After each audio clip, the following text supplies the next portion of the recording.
Chapter 1899.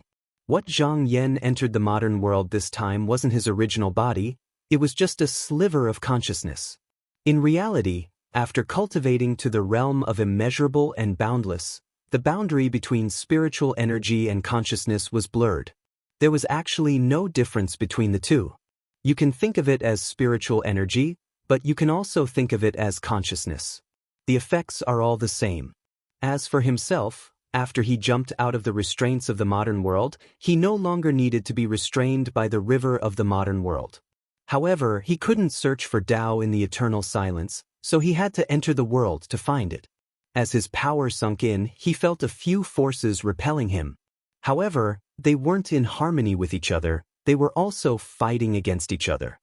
He knew that these were the Wei of the refined spirit realm cultivators. He immediately used his qi to resist and tried to stop his own power here. Like a rock on the ocean, no matter how strong the wind and the waves were, he wouldn't budge. If the opponent personally poured his power here, then he naturally wouldn't be able to stop it. Now that he was at his weakest, he could fight. However, the moment he collided with those forces, he suddenly felt that some sort of change had occurred to his own power during the collision. Before, he had thought that his spiritual energy was endless.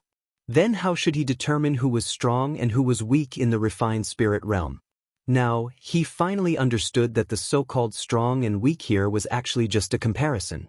If you can suppress other refined spirit realm cultivators, then you are naturally strong. If you are suppressed by other refined spirit realm cultivators, then you are naturally the weaker side. Here, the strong and the weak weren't constant. Because the clashes between refined spirit realm cultivators were ongoing, no one could suppress everyone else. Therefore, the strong weren't always strong and the weak weren't always weak. The strong could become weak and the weak could become strong. If there really was one person who suppressed everyone else and he was the only one left, then the strong and the weak wouldn't matter anymore. Now, after clashing time and time again, his power was subconsciously transforming, making him closer and closer to that person. In the end, though his power didn't move at all, on the surface, there wasn't much of a difference. This was a huge change. It was a leap in his nature. At this moment, he was enlightened. Although they were all independent individuals, from a general perspective, they could be seen as a whole. Because of this, even though their powers were opposed to each other, they were also connected. Since he had joined this battle, he needed to be a part of it first. Not only did he prove it himself, but it was also acknowledged by the spirit cultivation Wei. If he had the form of a spirit refinement before, then now he had the reality of a spirit refinement. From now on, it would not be an exaggeration to call him a spirit refinement almighty being. It was just that just now, he had detached himself from the real world and had yet to truly evolve a real world that was only covered by his own mana. This was just like the beginning of the Yuan show. Everything had a starting point, and only by breaking through this starting point could one see the infinite. As for the other spirit refinement cultivators, they had long since transcended this step. To them, there was no need for them to care about this at all. However, he was different. This real world was extremely important to him. If he was pushed out by the other Wei, then he would fall into eternal silence. So no matter what, he had to find a way to chase them away. Only then would he truly have the right to compete with them. Just now, after coming into contact with them, he sensed that there were only a few Wei here. If it wasn't for the fact that there were only so few spirit refinement cultivators, then there were only a few Wei who invaded this place. Logically speaking, when he reached the upper realm, they shouldn't have known about it. However, for some reason, they still didn't pay attention to this place. After confirming this, he didn't hesitate. He immediately moved his consciousness and prepared to chase away these opponents. However, just as he was about to do so, he felt a sense of danger and his movements paused. He could feel that if he directly pushed out these Wei, it wouldn't be impossible, but it might really alarm those spirit refinement cultivators. Right now, he was still on the weaker side and definitely couldn't compare to these powerful peers, so he couldn't do that. At least, he couldn't go up and fight them directly. He thought about it. Since this path couldn't be taken, then he could only use a roundabout method. The best way was to use these people to fight against each other. When he saw the weak, he would give them a push and chase them out.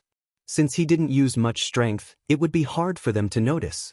When there was only one last bit of strength left, he would kill them in one go. Then, he would be able to occupy this real world by himself. It wasn't easy to do this.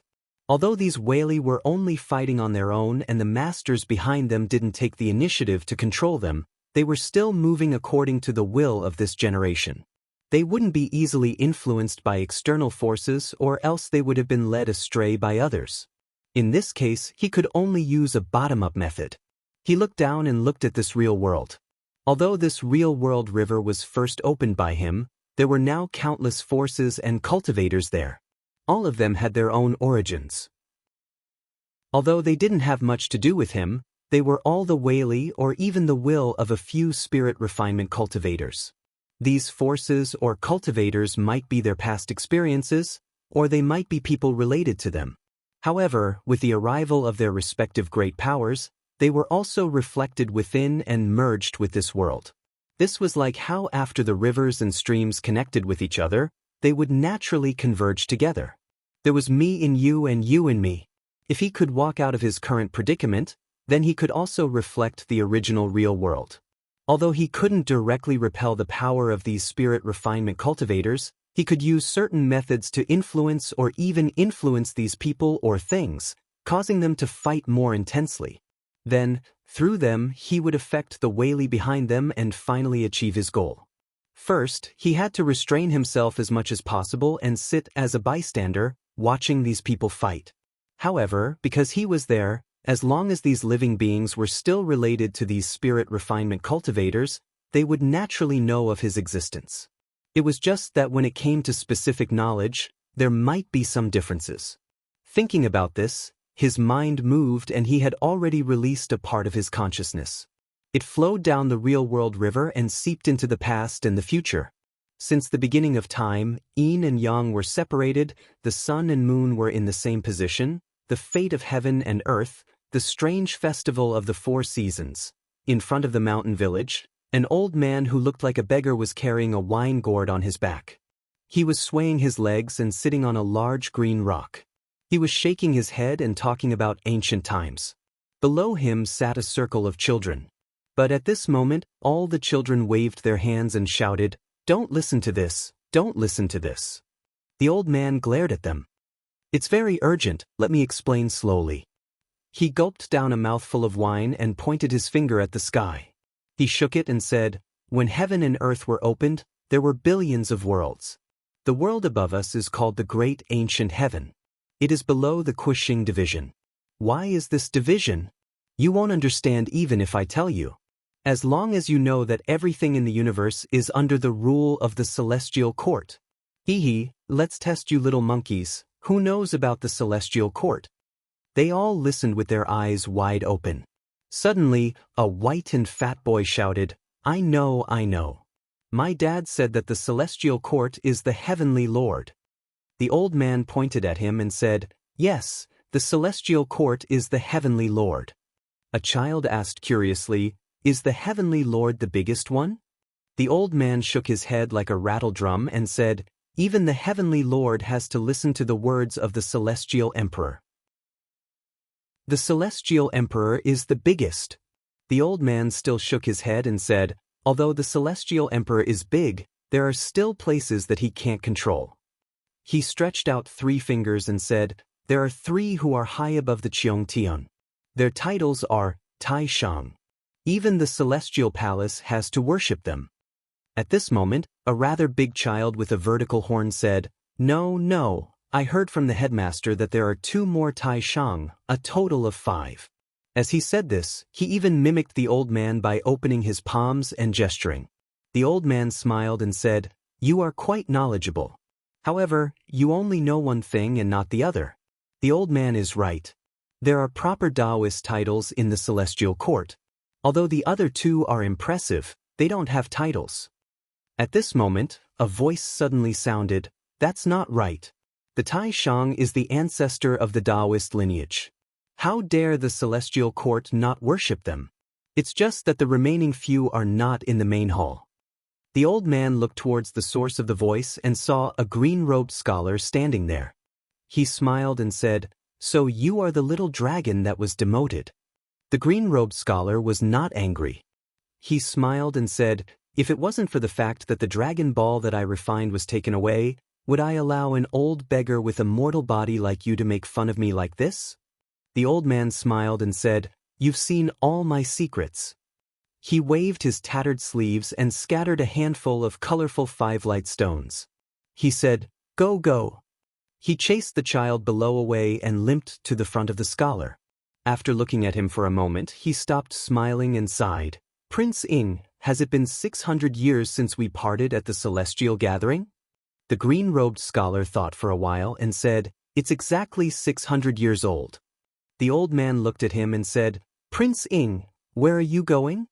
The green-robed scholar did not hide it from him and said, "To Mount Landu." The old man thought for a while and said, "To see immortal Dusher? Is it about your father again?" The green-robed scholar nodded and said yes. The old man sighed and said, "The celestial emperor's subordinates are all gods. Why would he care about chi refinement cultivators? What's more, your father offended Heavenly Mother back then. Immortal Dusher is only the teacher of the 11th prince now. How would he dare to absolve you?" The green-robed scholar insisted and said, "I have to try." The old man shook his head and said, "Based on your father's past relationships, it's better to ask the 4 deputies to come forward and persuade him." The green-robed scholar smiled bitterly and said, "Now that I've been stripped of my celestial record, I can't go up to the Imperial Ingot Hall. How can I meet the 4 deputies?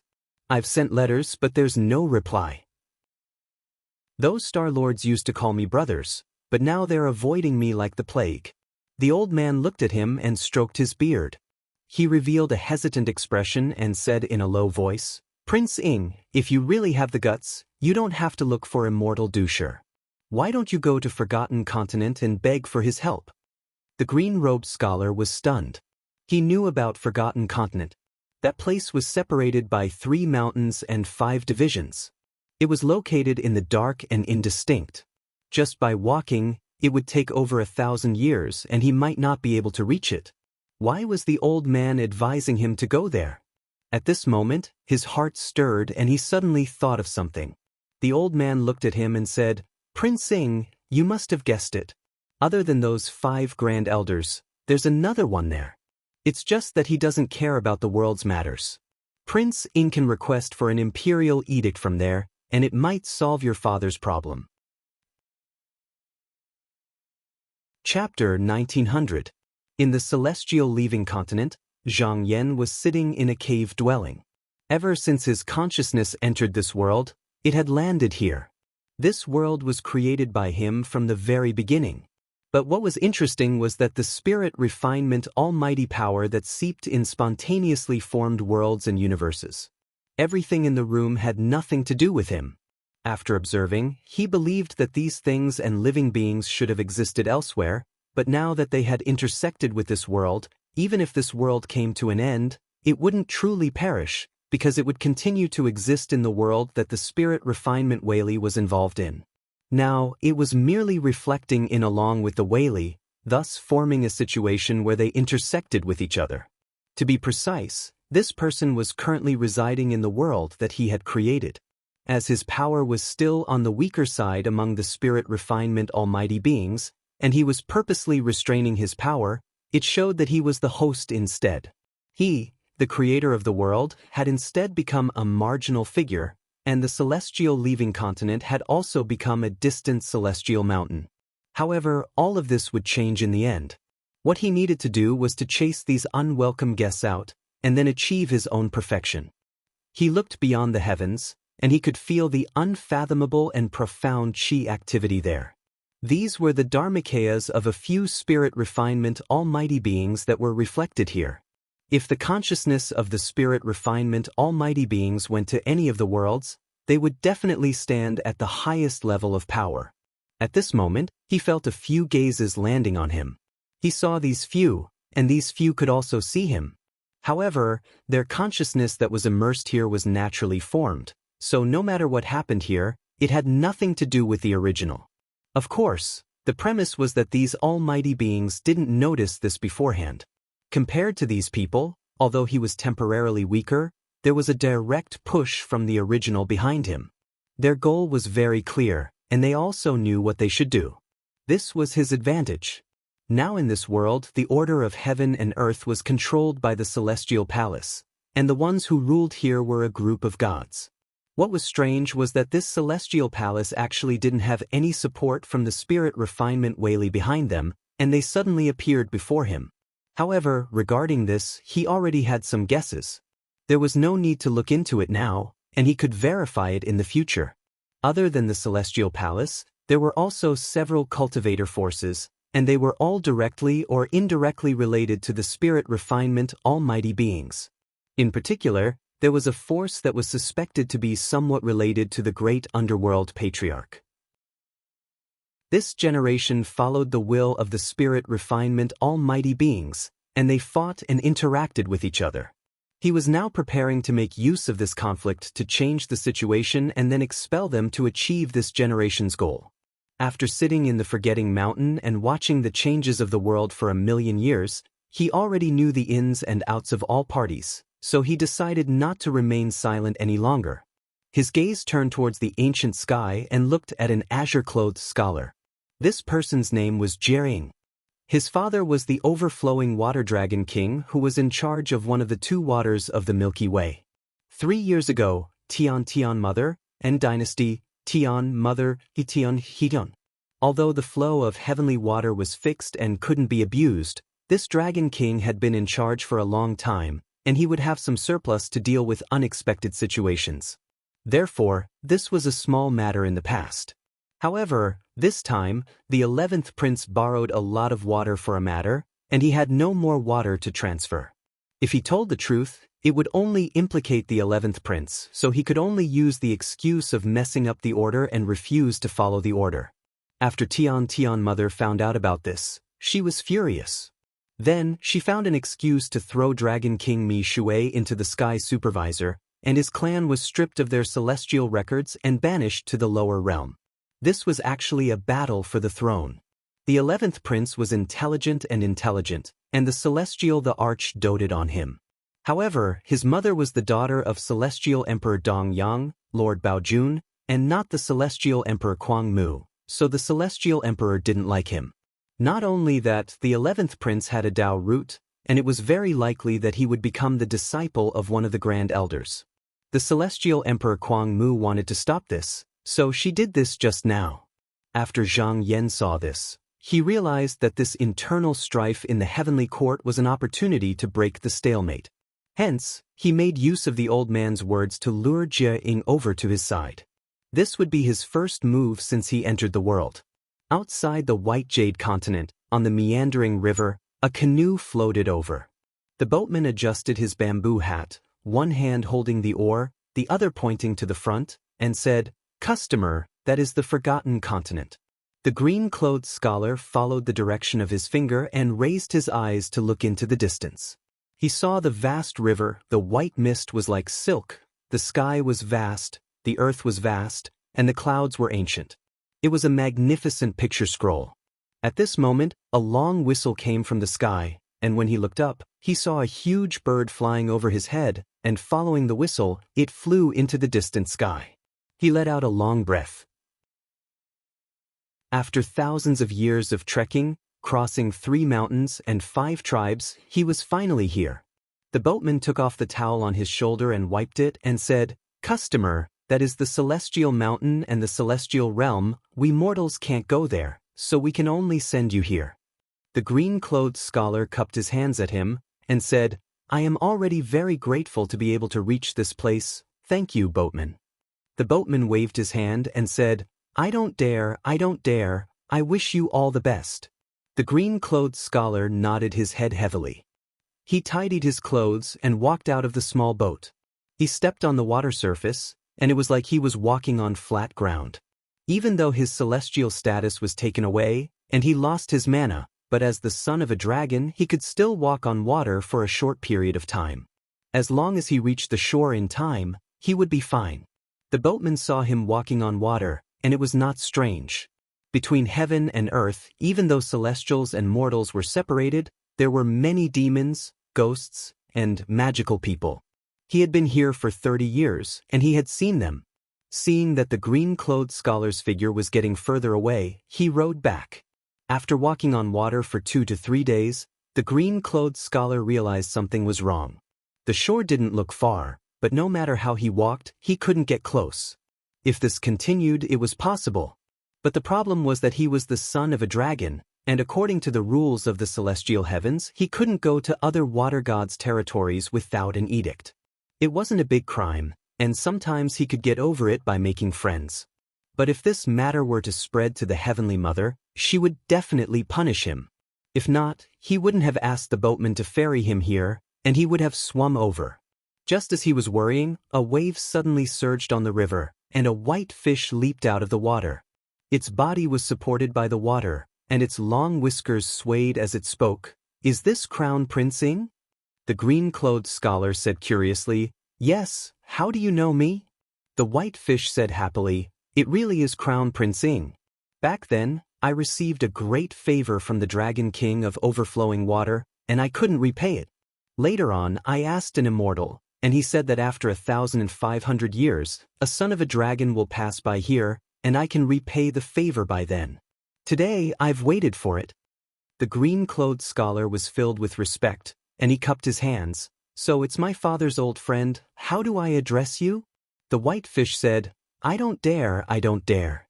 Crown Prince Ing can just call me Mr. Bai. In front of us is the water of the realm, and Crown Prince Ing can't cross it like this. Why don't you get on my back, and I'll give you a lift." The green-clothed scholar suddenly realized that the water of the realm was the border of the heavens, and it separated the two heavens. If he crossed it, he wouldn't be in the vast ancient heavens, and it was no wonder that he couldn't get to the shore. If he were to rely on himself, he might not be able to get out even after walking for thousands of years. He bowed again. "Then I'll have to trouble Mr. Bai." He stretched out his leg and got on the back of the white fish. Mr. Bai said, "Crown Prince Ing, stand firm." When the green-clothed scholar said yes, it shook its body, and it split the waves and sped forward. The green-clothed scholar chatted with him during the journey, and he realized that this Mr. Bai was knowledgeable about astronomy and geography. He had lived since the time when the celestial emperor of the current dynasty ascended to the throne, and he could be considered as an elder of the water tribe. It was no wonder that he had some connections with his father, the Dragon King of overflowing water. The white fish traveled for more than 3 months, and it finally reached the shore. Crown Prince Ing came ashore, and he turned around to thank him. The white fish said, "Crown Prince Ing, after passing the plains, we will reach the forgetting celestial mountain. I hope that you will be able to find that Taishang, and pardon the Dragon King of overflowing water." The green-clothed scholar turned around, and he saw that at the end of the plains, there was a majestic celestial mountain that pressed down on the ground, and it was surrounded by clouds and mist, as though it was connected to the sky. He turned around, and saw that the white fish was already gone, and he bowed to the river water, and walked towards the celestial mountain. After a year, he finally reached the foot of the mountain. He raised his head to look at the tall celestial mountain, and he tried to meditate. He realized that there was no response, and his spirit was slightly lifted.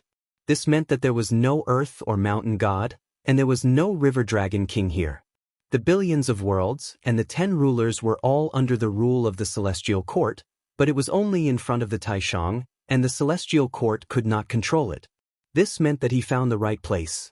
He tidied his clothes, and he bowed to the ground and said loudly, "Dragon King of overflowing water, son of Jie Tanjiao, Jie Ing, kowtows to the Taishang Taoist ancestor." Jie Ing traveled 1,000 mountains and crossed 10,000 rivers, just to seek an imperial edict to solve my father's problem. As he spoke, he kowtowed heavily. His heart was filled with anxiety. He once asked the elder who guided him, and this Taishang had nothing to do with him, so why would he help him? The elder replied, "The Taishang talks about fate, and if I don't try, how would I know?" It was also because of this that he came here with the heart to save his father. After a while, the clouds in front of him slowly dispersed, and a mountain path that led straight to the peak was revealed. When the green-robed scholar saw this, he was extremely emotional and unknowingly his face was filled with tears. He kowtowed 3 times and stood up and followed the mountain path to climb up. This place seemed to be indifferent to everything in the world, and after a long time, he stood in front of a cave dwelling. At this moment, the door opened, and a black-robed youth walked out and said, "Are you junior apprentice Brother Jie?" The green-robed scholar was confused and said, "Yes, I am Jiang. May I ask who you are, elder?" The black-robed youth smiled and said, "I am a sword-bearing servant under the ancestral master, and my name is Dandy Light." Jiang hurriedly bowed and said, "So it is Taoist priest Dandy Light." The black-robed youth walked forward and grabbed his arm and said, "Junior apprentice Brother Jie, follow me." Jiang only felt that his body was involuntarily following him, but the scenery in front of him was flashing, and he felt dizzy. He hurriedly closed his eyes, and after a while, he felt his shoulder being patted, and said, "Junior apprentice Brother Jie, open your eyes, we have reached the boundary." Chapter 1901. Jiang slowly opened his eyes and saw a valley in front of him. Pine trees and cypress trees were green and a stream was flowing. There were dozens of Taoists sitting here. Some were leaning on trees, some were fishing by the stream, some were playing chess in a pavilion, and some were discussing Tao on a rock. They were all leisurely and had the atmosphere of a celestial being. Jiang was affected by the atmosphere and his uneasiness gradually calmed down. He looked around and couldn't help but ask softly, "Where is Grand Supreme?" Dandy Guang smiled and said, "Junior Martial Brother Jie has come from afar and your spirit is weak. Why don't you stay here and recuperate for a few days?" Jiang didn't expect to see Grand Supreme, so he bowed and said, "I will listen to Taoist Dandy Guang's instructions." Dandy Guang waved his hand and said, "No need to be so courteous." He took a step and walked towards a direction. "Junior Martial Brother Jie, follow me." Jiang quickly followed and went around the mountain wall. He walked across a bridge and arrived at a gazebo. He looked out and saw that the small pavilion was built on a stone platform that jutted outwards. 3 sides of the pavilion faced the sea, giving it a wide field of vision. He could see the white clouds in the distant sky and heard the sound of waves slowly approaching. Standing here, he felt his mind and spirit were at ease. Dandy Guang said, "Junior Martial Brother will stay here for a few days." Finishing his words, he didn't mention when he would bring him to see Grand Supreme and left. Jiang regained his senses and looked around. The gazebo was barely big enough to accommodate him and it was hard for him to sleep here. He walked around and his gaze landed on one side of the mountain wall. The stone surface here was polished until it was as smooth as a mirror. He subconsciously touched it and his hands sank into it. He had an idea and tried to walk forward. His whole body slowly walked into it. Once he was inside, he raised his head and exclaimed, "So there's a whole new world here." This was a cave room. The area was not big, but there was an incense burner, a praying mat, a couch, a table, and even a study room. Furthermore, there was a clear pond at the side, and there was a hole right above it. A strand of golden light just happened to pass through the top, and a small curtain of waterfall rushed down from the gap at the top. Water mist splashed everywhere, reflecting a gorgeous light. He took a few steps forward, scooped up a handful of water, and drank a mouthful. It was clear and sweet, and he exclaimed, "Good." Then he fetched a bucket from the side, drew some water, and washed himself a little. By the time Zhang Xian was done, his mind had cleared up. He saw a row of books on the bookshelf, and out of curiosity, he walked up and took one of them. When he opened it, he saw that it was the first Taoist book. On it were the 4 words, "Essence of Tao Enlightenment." Since he had nothing to do, he continued to read. He discovered that this Taoist book was concise and to the point, and it completely explained the principles. It could be said that every word was a gem. After reading this book, even a stupid person would know how to enter the Tao. In the past, when he was free, he had privately read many Taoist books, but none of them could compare to this book. However, because the book was too well written, he only flipped through it for a while before closing it, not daring to look again. He was afraid that if he continued to read, he would not be able to stop himself from walking on the path of cultivation. If that happened, he would not be able to retrieve the celestial records, and he would not be able to save his father. Currently, the heavenly court and the cultivators seemed to be in harmony on the surface, but in reality, it was not as such. There were actually all kinds of contradictions hidden in the dark. Those who had a position or were appointed as heavenly officers and celestial officials were not allowed to cultivate. Not to mention this, the heavenly court currently worshipped the branch of virtue and Tao, and also worshipped the 3 Taishang of this branch in the main hall. As for the remaining few, they were only in the side halls, and they were only worshipped but not worshipped. Their Tao teachings were not even known by the world, and from this, one could see the attitude of the heavenly court. He put the book in his hand back, and secretly reminded himself that if he wanted to save his father, he must not touch these things again. However, when he sat down, he realized that those words were still lingering in his mind. It turned out that he had the celestial records, and these things he had only read with a laugh, but now they had a great attraction to him. In his annoyance, he could only lie down and sleep. However, he tossed and turned the whole night, and when he woke up the next day, he was in low spirits and could only go out to relax. After a few days, he became more familiar with the people here, but he was not summoned by the Taishang. He was secretly anxious, but he did not dare to ask too much, and could only persuade himself to wait patiently. Half a month later, Dongguang finally appeared, and said, "Junior brother Jie, today the patriarch will be preaching Tao, follow me." When Jie Ying heard this, he hurriedly followed, and they followed the chain bridge back into the valley. They walked up a cloud ladder, and after some time, they arrived at the peak of the mountain. There was a huge palace, and in front of the palace, there was a young Taoist sitting on a jade platform. Below him, there were hundreds of Taoists sitting, and there were even some spiritual birds and auspicious beasts perched on the treetops, or crouching far away. At this moment, all of them looked like they were listening respectfully. Dongguang arranged a place for them to sit, and then went to the front to sit. Not long after, he heard the sound of a bell, and the sound of the vast Tao reverberated in his ears. However, he was only the son of a dragon, and even though he practiced qi when he was young, he had long given up on it after becoming an immortal. Therefore, he could only vaguely hear it, and did not really understand it. However, he did not care about it, and was instead glad that he did not understand it. After some time, he felt someone pushing him. "Junior brother Jie, wake up." Jie Ying suddenly woke up, and realized that he had fallen asleep just now, and felt ashamed. He stood up and said, "Taoist Dongguang, I have been rude." Dongguang smiled. "No matter, the patriarch wants to see you." Jie Ying's spirit was lifted, and he looked around. Just now, more than half of the people listening to the preaching had left, and only a few people were still there, deep in thought, as if they were trying to understand something. He followed Dongguang to the stage, and did not dare to raise his head. Not long after, Dongguang's voice sounded, "Patriarch, Jie Ying is here."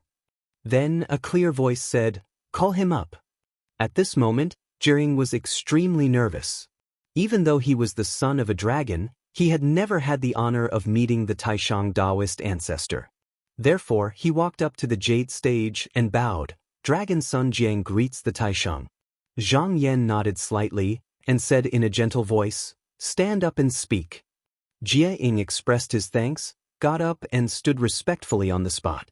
Zhang Yan took a few glances at him and said with a smile, "I already know why you are here. Since you are able to come to my place, it must be fate. Let me ask you, are you willing to cultivate under my tutelage? In this way, I can write an imperial edict, and your father will be absolved of his crimes." Jie Ying was instantly excited, and he wanted to speak, but Dongguang said, "Junior martial brother Jie, once the imperial edict arrives, you will be absolved of any crimes you have committed in the past. However, if you become a disciple of the Taishang Taoist ancestor, then from today onwards, all descendants of your clan will not be able to become officials in the heavenly court. This is also the agreement between the heavenly court and the Taishang, and you have to understand the crux of it." Jie Ying was stunned. He really didn't know that there was such a rule here, and he was instantly in a dilemma. Even if it wasn't to save his father, he was very willing to become a disciple of the Taishang Taoist ancestor. However, under the bloodline of the Dragon King of Overflowing Water, There were more than 10 million dragon species, and they were in charge of all the rivers in the world. Once he agreed, it would mean that these dragon species would be removed from the immortal records, and would no longer have anything to do with the immortal court. The price was secondary, but he really couldn't make this decision alone. Zhang Yan saw that he was hesitating and smiled. Go back and think about it carefully. Seeing that he didn't have to make a decision immediately, Jie heaved a sigh of relief, and he bowed. Thank you, Taishang. Dongguang sent him down from the stage and advised him, Junior Martial Brother Jie, once you enter the Tao sect, you will no longer be restricted by the laws of heaven, and you will be free and unfettered. What's wrong with that? It's rare for Ancestral Master to think highly of someone, so don't miss this opportunity. Go back and think about it carefully. Jie was a yes man, and after bidding farewell to Dongguang, he returned to the cave dwelling. However, no matter how he thought about it, he couldn't make up his mind. On one side was his father, and on the other side was his clan. He didn't know how to choose, and it was torturous. He couldn't help but feel angry, and he secretly cursed why there were so many rules in this world. He really couldn't make up his mind, so he took a pen and paper and decided to ask his mother in the book about how he should make this decision.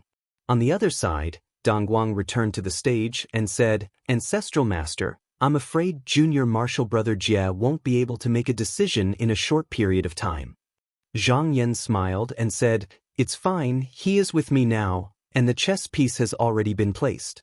It's entirely up to me when to move. At this moment he suddenly paused and he looked towards a certain direction and smiled. Dongguang, go down the mountain and do something. Dongguang bowed and said, Please instruct me, Ancestral Master. Zhang Yan gently waved his sleeve, and a pond appeared in front of him and said, Look at this. Dongguang knew that this was the world reflection pond, and everything in the world, other than the Taishang's side and the heavenly court's secret, could be seen here. He looked over and he saw a past. Back then, Heavenly Capital West Country Mi Luo's Saint Heavenly King's birthday. To add a congratulatory gift, Heavenly Mother ordered child Jean Ling to water a pleasant heart grass, and it was prepared to be used as incense on the birthday. The pleasant heart grass knew what would happen to it, so it turned into a young girl, and cried and begged day and night. Child Jean Ling couldn't bear to see it, and he let it go down to the lower bound. After the matter was exposed, Heavenly Mother demoted child Jean Ling to Yu Li, and she tied him to the heaven candle with a pure gold chain, piercing his collarbone, and piercing his intestines. Not only did he have to use this item to light up the celestial palace, but he also had to endure the pain of being burned by the yang fire. The pleasant heart grass went to the mortal world to reincarnate, and it was given the body of a girl, and her name was Xiaoling. She was born to be extremely beautiful, and when she was 16, she went to Xixia Fairy Temple to pray. Coincidentally, this fairy was passing by, and seeing that she had some spiritual qi, she took her in as a maid. One day, Xixia Fairy went to the Imperial Emperor's birthday banquet, and she also brought Xiaoling with her. However, she was fancied by the three princes present, and Xixia Fairy wanted to help them, so she took her in as a fake daughter, and sent her to the palace of the three princes to become a prince's concubine. At this point, the scenery gradually became blurry, and Fan Tianguang knew that something must have happened. However, it hadn't happened yet, so he said, Patriarch, is there something wrong with this girl? Zhang Yan smiled and said, This girl came down to the lower bound because she was plotted by a grand master. Even though she acted according to the decree, her mind was a little narrow-minded, and what she did wasn't on the right path. I think she must have made a mistake this time, so find a chance to send this golden mirror to the third prince's Xiaolong palace. After that, you don't have to worry about her anymore. Fan Tianguang obeyed, bowed, and left in a rainbow light. Chapter 1902. After Zhang Yan ordered Dongguang to leave, he looked towards the direction of the celestial heavens. The fight between the few Taishang wasn't a direct clash, but it was limited to the fight for the position of the Orthodox sect. What was the position of Orthodox sect? It was the Tao vein that was respected by the celestial heavens. Putting aside the fact that the celestial heavens could be on equal footing with the Taishang, The fact that the position of the Venerable could cause the Taishang to fight for it was worth investigating. He pondered deeply. These few Taishang shouldn't be fighting for the celestial heavens itself. Otherwise, no matter how powerful the celestial heavens was, it would have been long gone. There should be something behind it. It was possible that any of the Taishang could use it to expel the rest of the spirit refinement Whaley. Or perhaps the Taishang had an agreement among themselves that after one of them held the position for a long time, the rest would have to leave. There seemed to be a layer of fog shrouding this place. Even he couldn't deduce the real reason, and the past and future were even more blurry.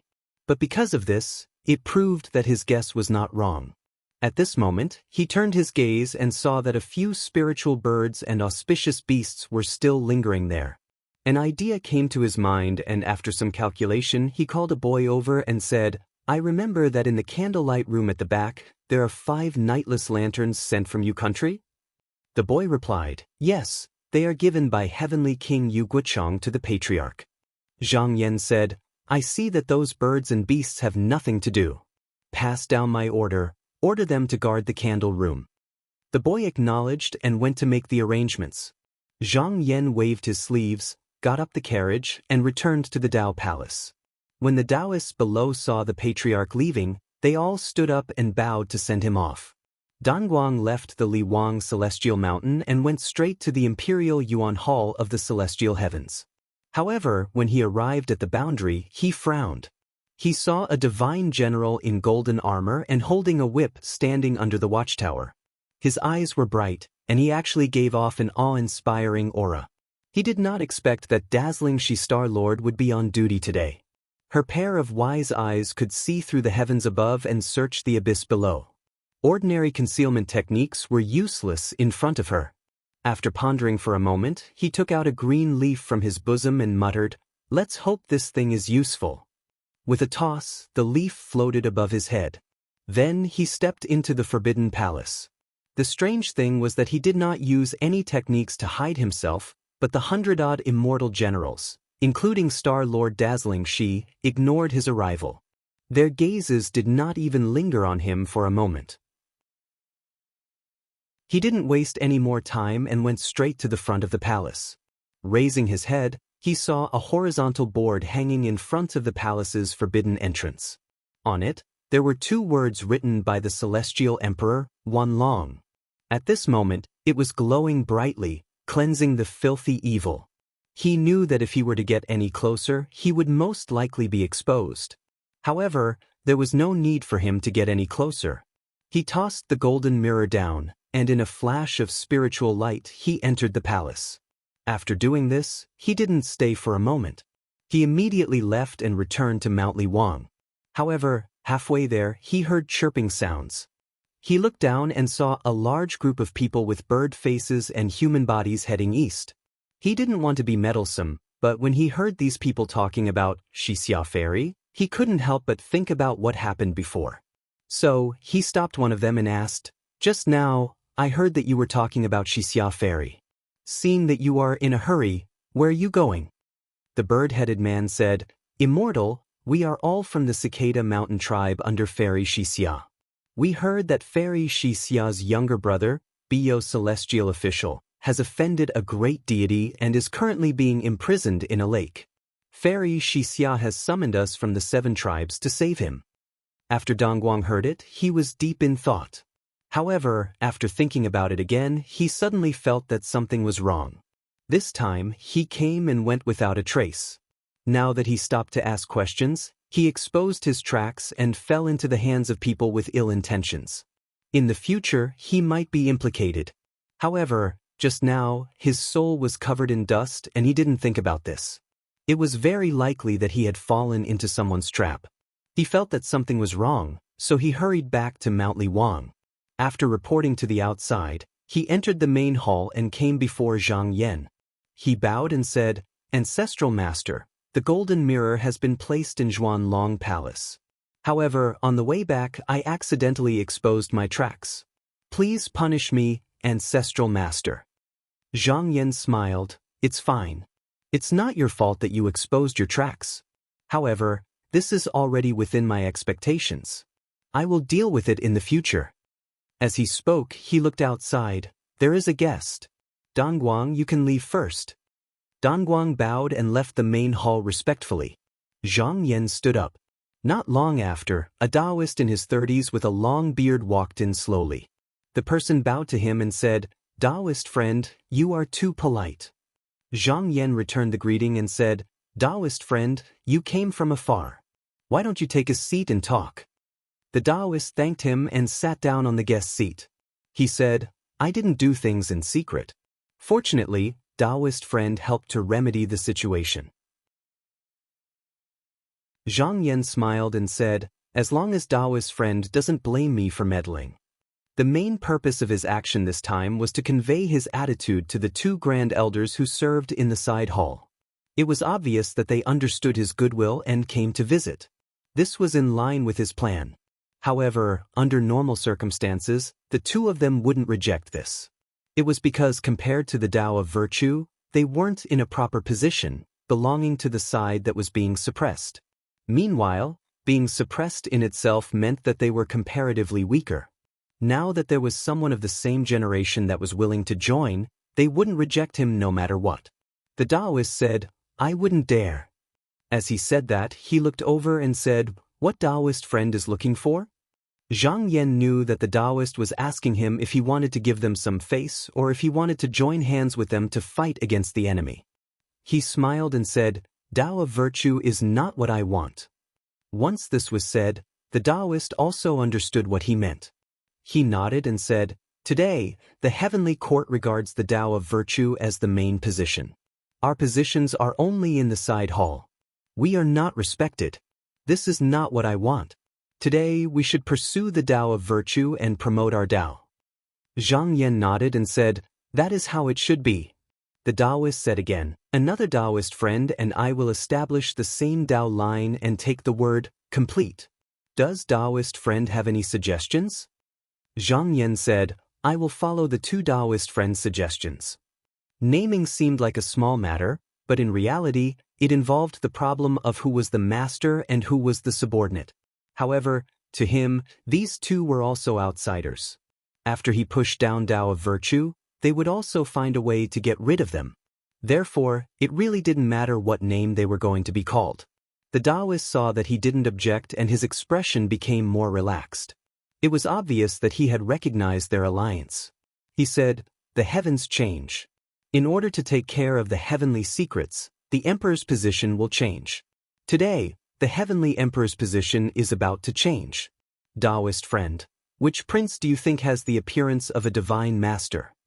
Zhang Yan had long since understood that regardless of whether it was these two or the three celestial emperors of virtue and Tao, they all placed great importance on this emperor. This was because after today, the next celestial emperor would undoubtedly only worship the person who supported him. He thought for a while and said, I think that the 11th prince's heart is veiled with the great Tao and can be the ruler. The Taoist said, Taoist friend, don't you know that the 11th prince wanted to worship Tao of virtue and Tao of virtue as his master, but he was rejected. Now, in the celestial court, everyone thinks that he is frivolous and doesn't have the appearance of a heavenly master. Some star lords advise to banish him from the celestial court.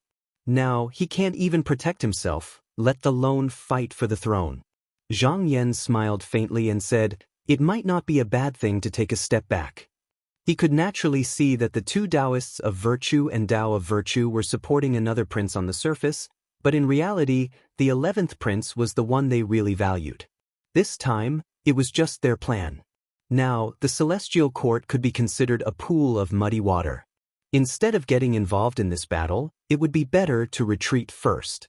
At least, he could protect himself first. Of course, the three Taoists of virtue and Tao of virtue would also make a move in the main hall. They came out today so that they could return in the future. If they couldn't return, then everything would be over. The Taoist said, since Taoist friend thinks so highly of him, then please take care of this prince. Zhang Yan thought about it and immediately understood what the Taoist was trying to do. He wanted to see that Zhang Yan had fallen into the trap and was preparing to get out of it. The original dark one might become the bright one, and the bright one might become the dark one. He might face the pressure of the Tao of virtue alone. He sneered in his heart. This was a good plan. The two of them didn't want to lose out at all and instead wanted to make use of him. However, he had already expected this. As for what the outcome would be, it would depend on each person's plan. Thus he said, "That's good too. With me taking care of this place, the two of you can rest assured." The Taoist bowed and said, "With Taoist friends' help, I have nothing to worry about." The two of them chatted for a while more before the Taoist left. However, although this person had never interacted with him before, from start to finish, he didn't ask about his background. Actually, there was no need to ask, because they all knew that they were only formed by a strand of consciousness.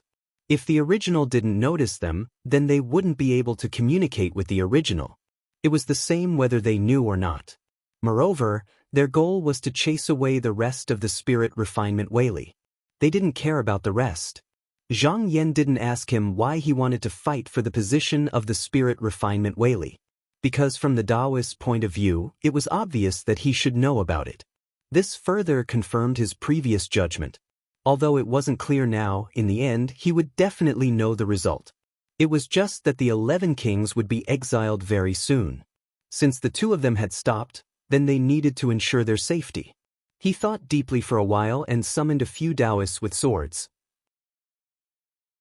After giving them some instructions, he ordered them to go down the mountain to make arrangements. In the blink of an eye, a few months had passed. Jiang had stayed in Mount Li Wang for almost half a year. A few days ago, he received a reply from his mother. His mother said that he would be the one to make the decision. No matter what decision he made, she wouldn't blame him. After thinking deeply for a few days, he finally made a decision. He tidied up his clothes and stood up solemnly. He pushed open the door and not long after, he found the place where Wan Guang was cultivating.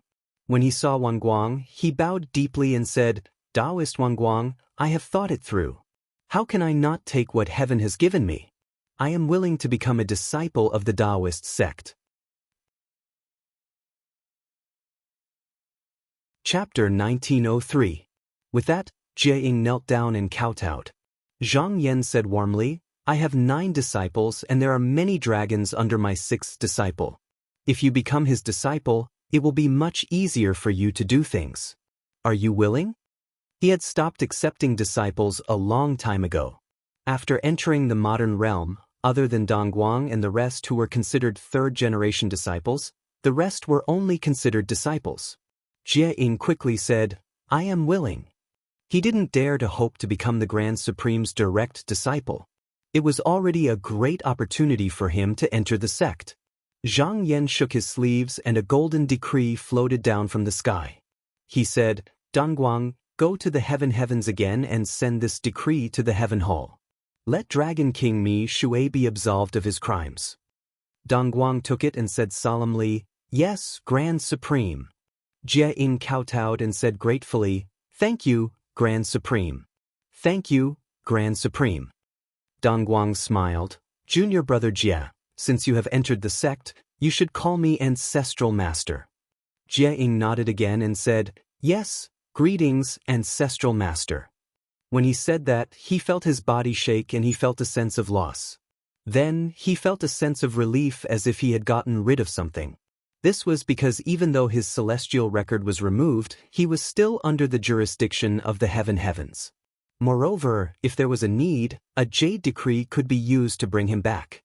Now that he was a disciple of the Grand Supreme, these things couldn't restrict him anymore. However, at this moment he was also worried about his people.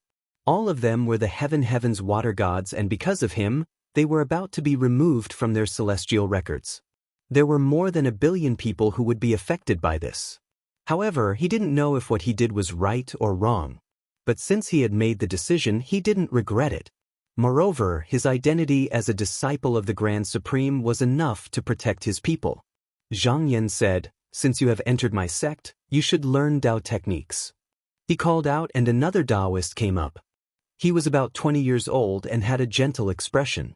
He was plump and had a smile on his moon-like face. Zhang Yan said, "Yi Guang, you will guide Jie Ying in his cultivation." Yi Guang bowed and said, "Don't worry, Ancestral Master. Leave Junior Martial Brother Jie to me. He looked down and said in a friendly tone, "Junior martial brother Jie, follow me." Jie Ying acknowledged and stood up to bow to Zhang Yan before following Yi Guang out of the hall. Outside, Yi Guang smiled and asked, "Junior brother Jie, what do you want to learn?" Jie Ying hesitated for a while and said, "Senior martial brother should know that I used to be an official in the Heaven Court and I don't know much about Dao techniques. May I know what techniques senior martial brother has?" Yi Guang said, "There are countless Dao techniques under the founding master's tutelage. But to put it simply, there are only two. One is the art of immortality, and the other is the secret techniques. Junior apprentice brother, which one do you plan to learn?" Jie Ying hesitated for a moment before asking, "Can't I learn all of them?" When there was an immortal record, the heavenly courts would conduct an examination every 100 years. If they passed, they would naturally increase their lifespan. Even if their lifespan ended, they could reconstruct a body for them. From then on, they would no longer have to worry about their lives. But once the immortal record was removed, there would be no such benefit. This was also the reason why Dao techniques did not flourish in the world. You worked so hard to cultivate, but it was not even comparable to a heavenly court's edict. Even if you violated the law of heaven and were removed from the immortal record, there was no guarantee that you would succeed in cultivating Dao techniques. Instead, only a few people could enter the gate of immortality. Dragons had a long lifespan. Even a dragon who did not cultivate could live up to 10,000 years. Jing was only 3,000 years old and it was not the time for him to worry about such things. However, there was no sense of time in cultivation. In the blink of an eye, the world would change. Since he had entered this sect, he naturally wanted to enjoy the scenery of this world. But the art of Dao protection was equally important. Otherwise, even if he could achieve immortality, he would instantly turn into dust when the calamity came. Yi Guang laughed and said, "Of course you can. Junior martial brother is a dragon and born with a long lifespan.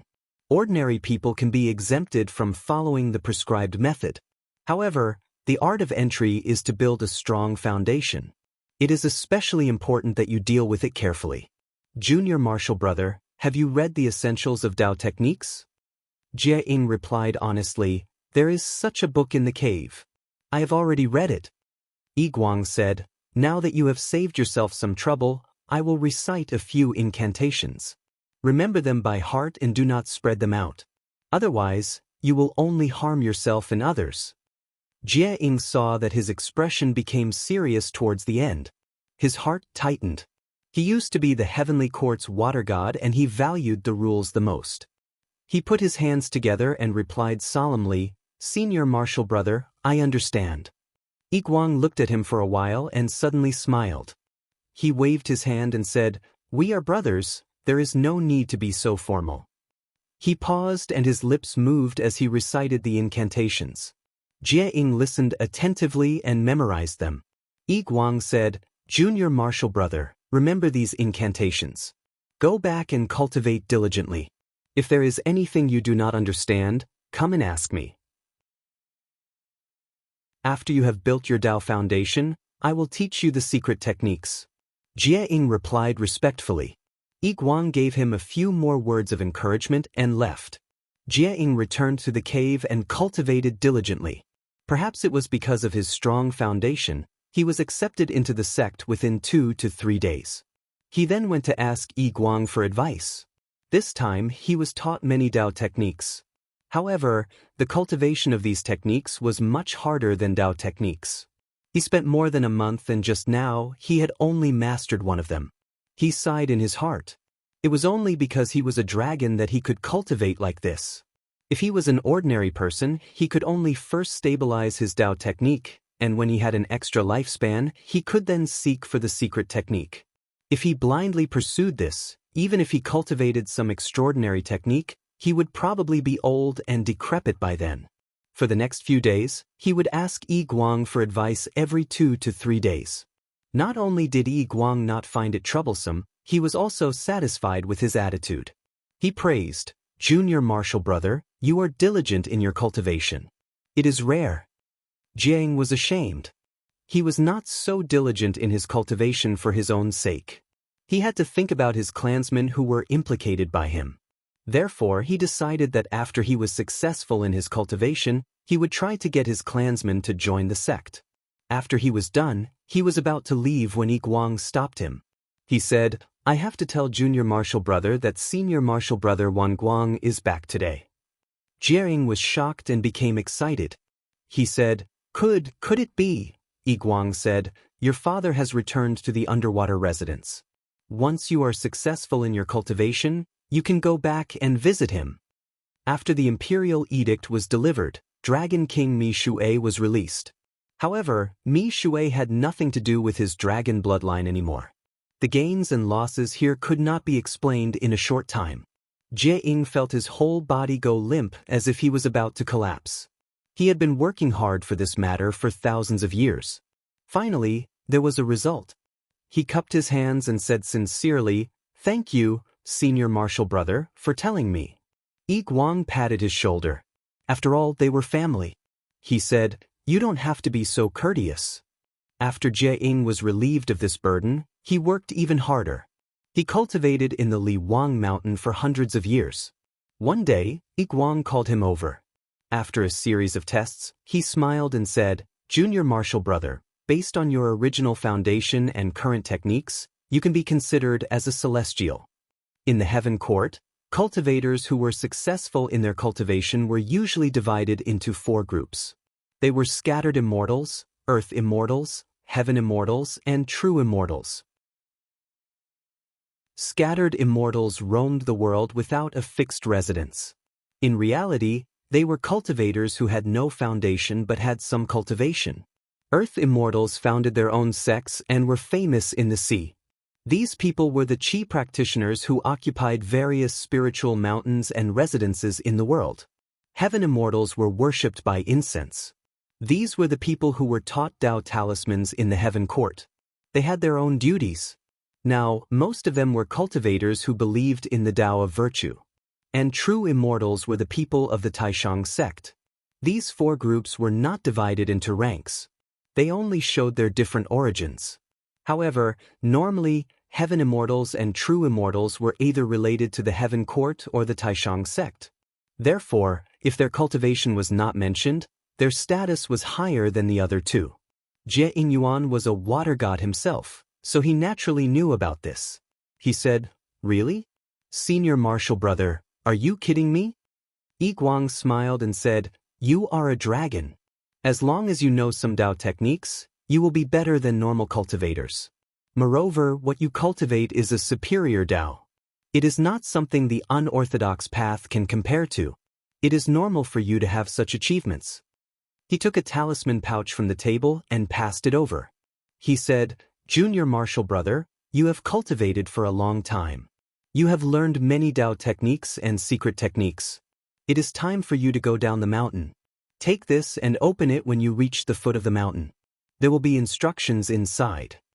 When Jie heard this, he guessed that this was another test. He took it and immediately went to Wan Guang's place to bid farewell. Then he packed up and went down the mountain. In the cave abode at the peak of the mountain, Zhang Yan was looking in the direction of the Heaven Court. Over the past 100 years, the fight for the throne had become more and more intense. The fight in the dark had gradually surfaced. However, the Heaven Emperor did not care about it. No one knew what he was planning. However, at this time, he received a piece of news. The left imperial censor stole the heavenly talisman? The left and right imperial censors were the trusted aides of the Heaven Emperor. They usually took care of the Heaven Emperor's palace, communicated with the inside and outside, and were in charge of documents. Among them, the left imperial censor had a higher status. For such a person to steal the heavenly talisman, there must be a reason behind it. The heavenly talisman was a celestial treasure. The Heaven Emperor invited the 2 Taishang sects of virtue and Tao to work together. Just now, they were able to create this item. Normally, it could be used to command celestial soldiers. Even if mortals obtained it, they could use it to control ghosts and gods. However, as long as the Heaven Emperor was still around, there would be no chaos below. However, this was not the most troublesome part. Some of the celestial books had their own limits. Once used, they would disappear from the world. There were also some that were related to the karma of the future. If used improperly, even the billions of worlds would change. Thus, even the Heaven Emperor did not dare to misuse them. If this item was not found in time, the longer it was left outside, the greater the consequences would be. Zhang Yan made some calculations and found that this was concealed by the heavenly secrets. He smiled faintly and did not try to understand the reason. He could also see that this was the work of the Tao of Virtue. They were trying to force the Heaven Emperor to make a stand. If the opponent wanted to do it, he naturally had to think of a way to oppose it. He immediately called Dongguang over and gave him some instructions. Then, he ordered him to bring a treasure down the mountain. He knew that after the two of them saw this, they would definitely make a move. However, although he and the two of them could be considered to be allies, it seemed that they only needed him to protect the 11th prince. As for other matters, they never discussed with him. Thus, there were no rumors of this coming. However, he had already expected this. Since the other party did not say anything, he was happy to pretend that he did not know. As for what would happen next, it would depend on their own methods. Chapter 1904. The night was as dark as ink. A middle-aged man wearing a xiezhi crown and a dark robe was sitting in a ruined temple on a small hill. He had a high nose and a high forehead. He had a beautiful beard on his chin. His lips were tightly pursed, and his eyebrows were like swords that slanted to his temples. One look and one could tell that he was a man of upright temperament. The left imperial censor of the Heaven Court, Ying Kuang. His eyes were tightly shut at this moment, and he looked as if he had fallen asleep. Silently, a mass of black fog spread out from the temple, gradually approaching him, and very quickly reached in front of him, but looking at it, he still did not notice it. Dozens of sharp claws stretched out from the fog. Under the weak candlelight, the claws were reflected on the wall, and then they slowly clawed at him. However, at this moment, Ying Kuang suddenly opened his eyes, and a sharp light shot out. He said coldly, "Demons and monsters, how dare you spy on the divine item?" Boom! In the ruined temple at the top of the mountain, a white light was suddenly released, and the whole mountain top was illuminated as if it was daytime. Ying Kuang stood up and looked down, and he saw traces of charred marks had appeared on the ground of the temple, and they drew out the appearance of numerous savage and strange ghosts. He frowned and said, "Demonic ghosts? The Emperor of the Mansion of Hell? How did the news spread so fast?" He pondered for a moment and walked out of the temple. At this moment, the thick fog that originally shrouded the sky wall was dissipating, and a crescent moon was barely revealed. Within it, the figure of a delicate woman could be vaguely seen. He looked up and sneered, "Even deity she covets the heavenly talisman?" After a while, a gentle voice was heard, "Left Imperial Censor, I haven't forgotten your kindness in the past. I just want to tell Left Imperial Censor that 500 patrolling divine generals, led by the 18 celestial lords, have descended to the lower realm to capture you. You must be careful." As the voice faded away, the faint moon was soon covered by the dark fog again. Ying Kuang sneered, 18 celestial lords? In the past, the priests who rebelled against the Heaven Court might have been afraid of them, but they weren't afraid at all. After stealing the heavenly talisman and descending to the lower realm, he was stripped of his immortal record. In his eyes, he no longer had any divine abilities or magic power. But in reality, no one knew that in his early years, he had obtained a strange treasure that could imbue the magic power of a cultivator into it. Although he looked ordinary, he had secretly cultivated a body full of magic power. Although it couldn't be said that he was omnipotent, he could go anywhere in the world. Moreover, with the heavenly talisman in hand, he dared to fight even 3,000 patrolling divine generals. There was another reason. This was not just his own matter. He was able to successfully steal the heavenly talisman, rebel against the heavenly courts, and successfully descend to the lower realms. There were actually people from the supreme sect helping him in secret.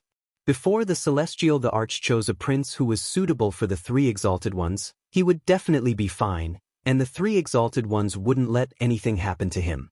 Of course, the premise was that the heavenly talisman was still in his hands. There were many people who wanted the heavenly talisman. Just now, the demonic ghost was obviously a subordinate of the emperor of the underworld. He believed that as the news spread, there would be more such troubles. He looked at the sky. He knew the celestial censor very well and knew that he wouldn't compromise so easily. Therefore, he still had a long time to complete his plan. He took out a magic art and used an escape technique to escape through the underground and the river. He didn't dare to fly into the sky because there were celestial lords on duty. If he showed himself, he would be discovered. Although there were gods of earth and mountains and rivers on the continent, their cultivation was relatively low and they might not be able to distinguish his identity. There were millions of worlds and millions of stars in the world.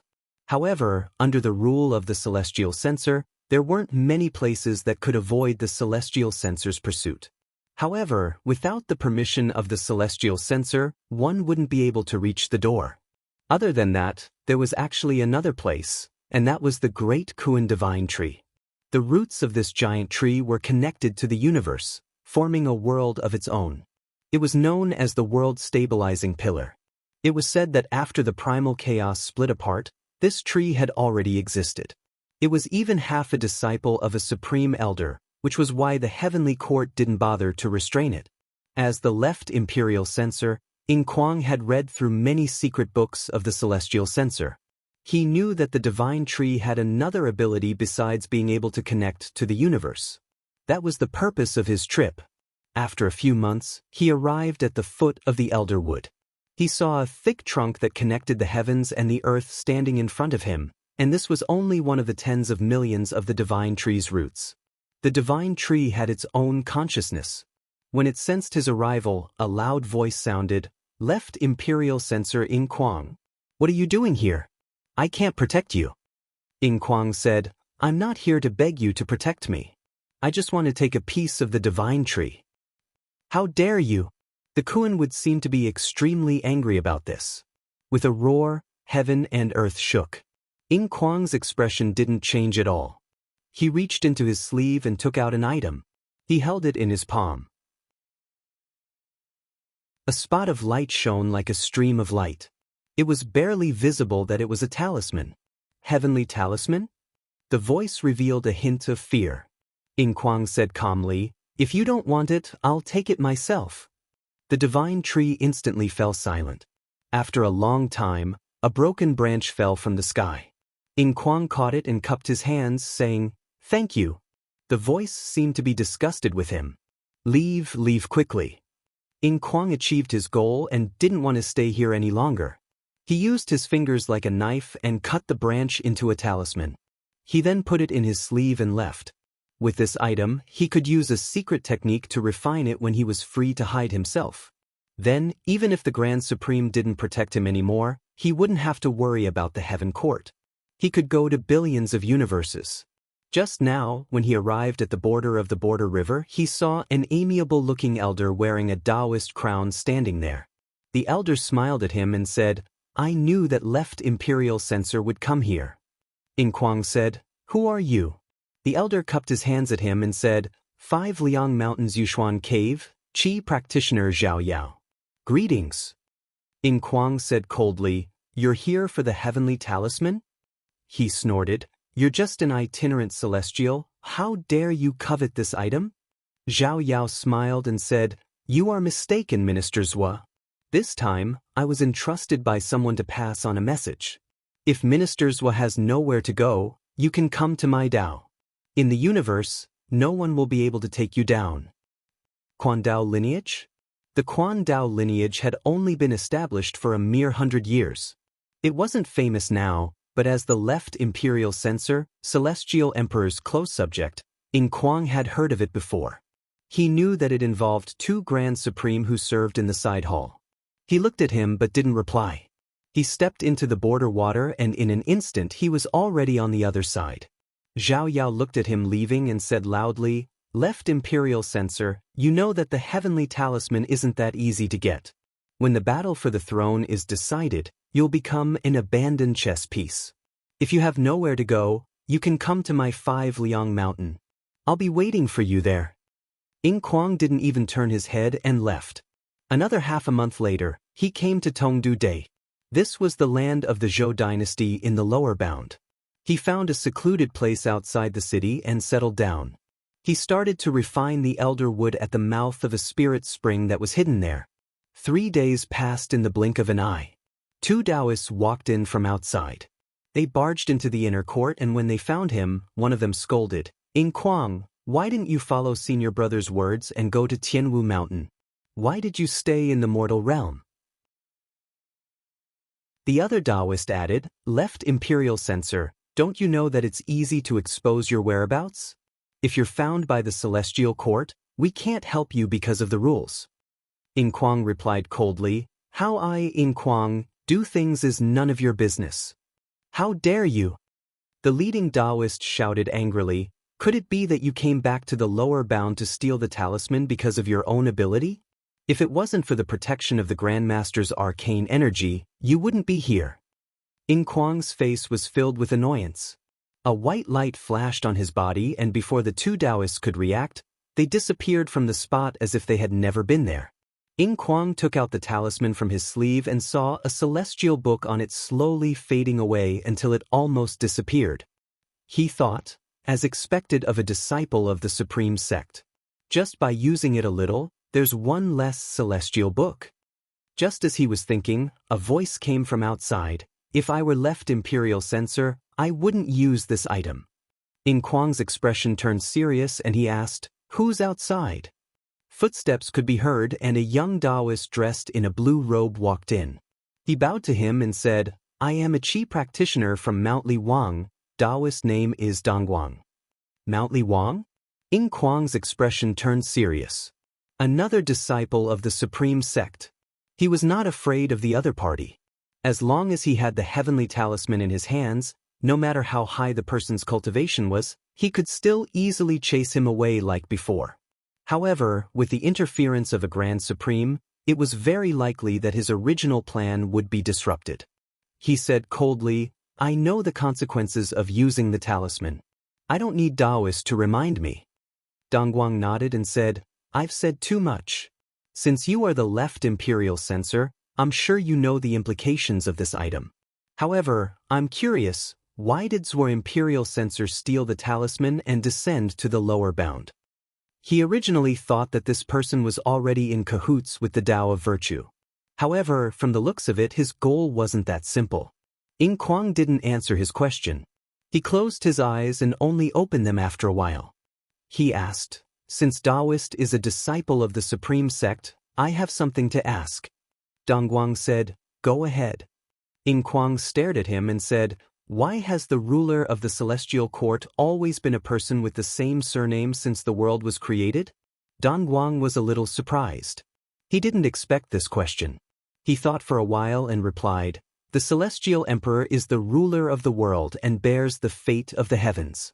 He is favored by the world. The Hao clan's fate isn't over yet, and they have the support of the Tao of Virtue. The throne won't fall into the hands of others." He paused and said, "Since you asked about this, do you want to change the world?" In Kuang looked at him and said slowly, "Why not?" As if the world felt his treacherous words, there was a sudden rumble above their heads. The wind and clouds changed color and thunder rumbled. Dongguang couldn't help but be surprised. He didn't expect to have such thoughts. No wonder he stole the talisman. With this item in hand, it was possible. He then said seriously, "The left Imperial Censor should know that the Tao of Virtue is protecting the Celestial Court on behalf of the Orthodox sect. It's extremely difficult for you to do what you want. However, if you really want to do it, it's not impossible."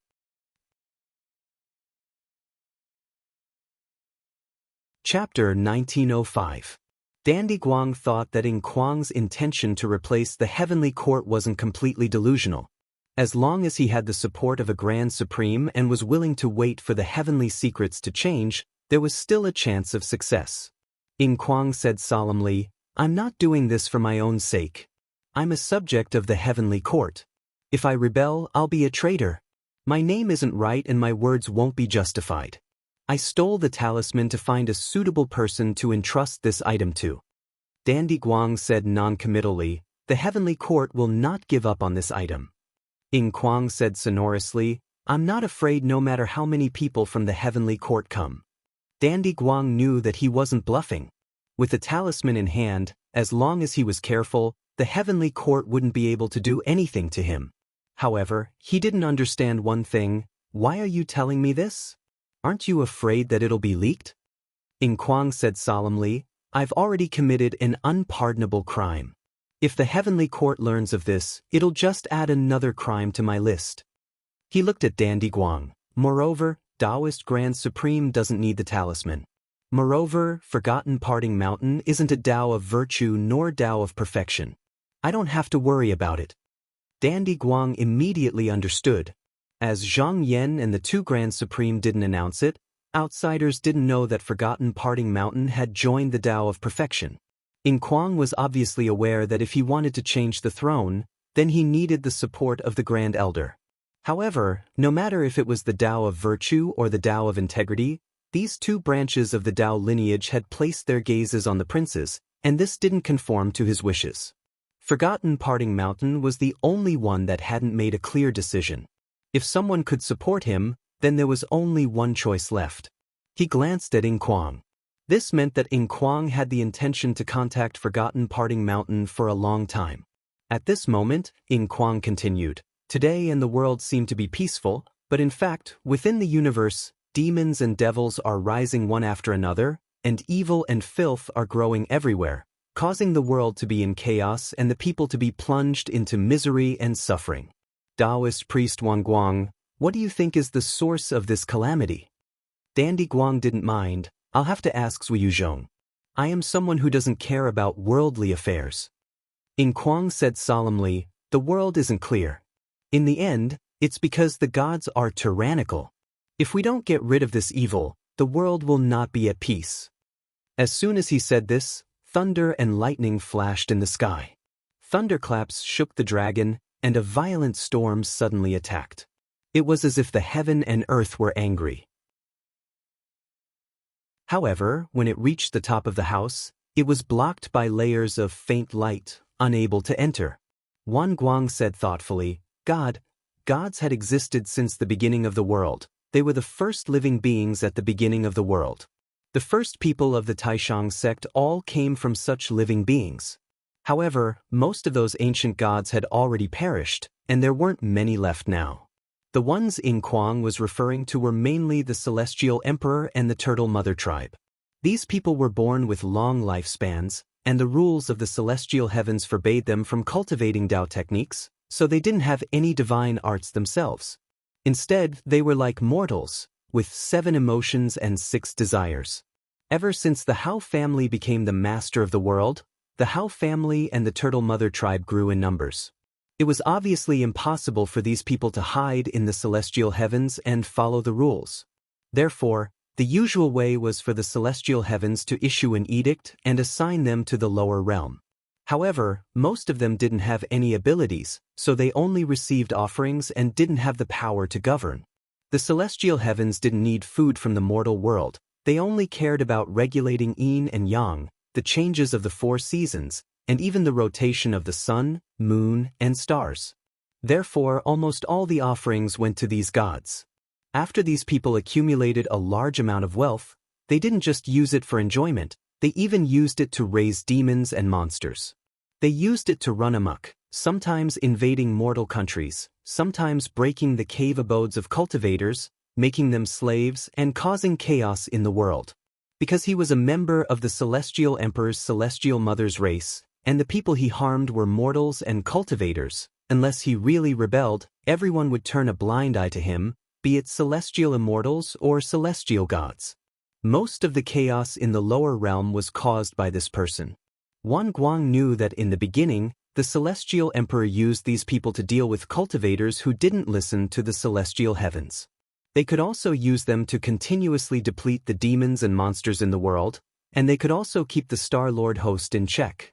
It was like killing 3 birds with 1 stone. However, later on, it deviated from the original intention. He looked at Ying Kuang. To be able to become the left imperial censor and be the personal attendant of the Celestial Emperor, this person should be a god, and he should be one of the best. However, from the looks of it, it was obvious that he sincerely wanted to overthrow the celestial heavens and eliminate the gods. From this point of view, unless he was really captured by the celestial heavens, it was impossible for him to return the celestial talisman before he achieved his goal. After thinking for a while, he stood up and bowed, saying, "I understand the left imperial censor's intention. I will pass your message to the Grand Supreme. I will take my leave today." Ying Kuang stood up and cupped his hands, saying, "It's not appropriate for me to show my face. Forgive me for not seeing you off." Wan Guang took a step and suddenly thought of something. He took out a talisman from his sleeve and said, "If the left imperial censor is in trouble, you can use this to protect yourself." Ying Kuang seemed to be weighing something. After a while, he still took the item and said, "Thank you." Wan Guang nodded and left the place. He then turned into a rainbow light and flew back. A few days later, he crossed the Realm River and returned to the Forgotten Li Mountain. After reporting, he went to see Zhang Yan and told him what Ying Kuang said. After Zhang Yan learned about it, he smiled faintly. Ying Kuang's idea was not just a delusion. The establishment of the Hao clan was not only recognized by the heaven and earth, but also by the Grand Supreme. However, the reason why the Hao clan could survive for so long was related to these. More importantly, in the celestial court that it controlled, there was something that even the Grand Supreme wanted to fight for. With that, how could a mere heavenly talisman change the heaven and earth? Moreover, the Tao allowed him to bring the heavenly talisman out. After he finished using it, he would have a way to get it back. Therefore, his effort was destined to be in vain. However, since the heavenly talisman was outside, he would not allow the Tao's scheme to succeed so easily. He immediately calculated. Although there were other Grand Supreme hiding the heaven's secrets and all the signs inside were blurry, he could not cut off all of them. He could feel that there would be a chance in the near future. If he succeeded, it would be very beneficial to his side. Therefore, he called a few people over and instructed them to go down the mountain to make arrangements. Half a month later, Jiang returned to the Forgotten Li Mountain again. Compared to when he left, his cultivation had improved by a level. It was obvious that he had gained a lot. He went back to his abode to tidy up before reporting to Yi Guang. Yi Guang listened to his detailed experience and smiled. "Junior Marshal Brother Jie, you have done well this time, and your cultivation level has improved. However, you will not be staying on the mountain for long this time, as there is something that I need your help with."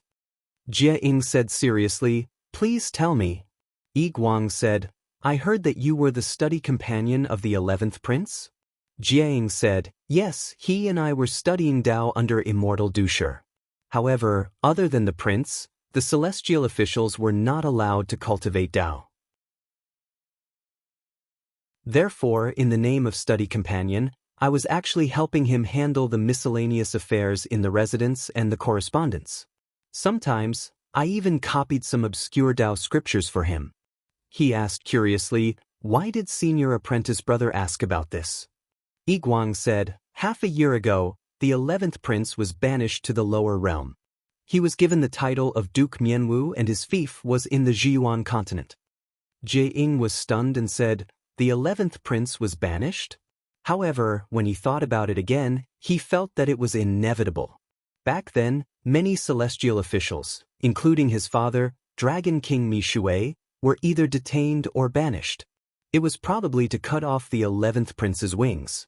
Yi Guang said, "The 11th prince has the emperor's qi and has the potential to inherit the throne in the future. However, the Zhiyuan continent is the territory of demons and demons. Moreover, there are many people who want his life in the dark. Therefore, it is not safe there. You can go and protect him secretly." Jie Ying was enlightened and thought, "No wonder senior apprentice brother Yi Guang wanted me to conceal my identity all these years. It was all for today." He asked, "When do I leave?" Yi Guang said, "The sooner the better." He took out a golden talisman from his sleeve and handed it to Jie Ying. He said, "The enemies you will meet this time are different from the ones you met before. Since it is not convenient for me to show myself, I will give you this talisman to protect yourself. Remember, you have to guard for 20 years. After 20 years, someone will come to help you." Jiang took the talisman and put it away properly. He cupped his hands and said, "Since the matter is so urgent, I will leave the mountain now." Yi Guang said seriously, "Take care, junior apprentice brother." 5 years passed in the blink of an eye. The heavenly talisman was still not found by the heaven court. However, there were constant changes in the heaven hall. The universe was not peaceful, and it caused more turbulence in the human world. At this moment, there was news that the Heaven Emperor wanted to worship immortal Yuhan of Mount Tengshi Mountain as a celestial master. When Zhang Yan heard about this, he knew that the real chaos was coming. Now, the 6 heavenly masters were all people of the Tao of virtue. Although celestial Yuhan was powerful and famous, he was a person of the Tao of virtue. Celestial Emperor did this because he was dissatisfied with the Tao of virtue over the heavenly talisman, so he wanted to use the people of the Tao of virtue to suppress him. Now that immortal Yuhan had set off for the heaven court, the Tao of wholeness must know that the heaven emperor was using them. However, this was a rare opportunity, and they must seize it no matter what. It was believed that the Tao of virtue would do everything possible to stop this. Because once there was a first, there would be a second in the future. After this matter, the Tao of virtue and the Tao of wholeness would most likely turn from a secret fight to an open one. However, not long after the news spread, the Heaven Emperor made another big move. This time, he sealed 12 princes in one go, leaving only the youngest, the 14th prince, in the palace. However, this crown prince had never been valued by anyone, and his mother's clan didn't have much power either. If he were to inherit the throne, it would only cause dissatisfaction among the people. This time, it was like a stone that caused 1,000 ripples. The celestial officials and deities all came forward to oppose this matter. It was not difficult for Zhang Yan to see that the Heaven Emperor was afraid of using the princes to incite the 2 Tao lineages and the forces of the heavens to fight, so as to clean up the remaining evil and reorganize the heavenly law. However, if he was not careful, there might be a reversal. But since he dared to do this, he must have enough confidence to clean up the situation, or rather, he had a great reliance. He privately believed that this reliance was probably the object that the Grand Elders were fighting over. As the karma around this object increased, the fog of heavenly secrets also slowly dissipated. He could feel that it was not far from the time when he could see the true face of this object.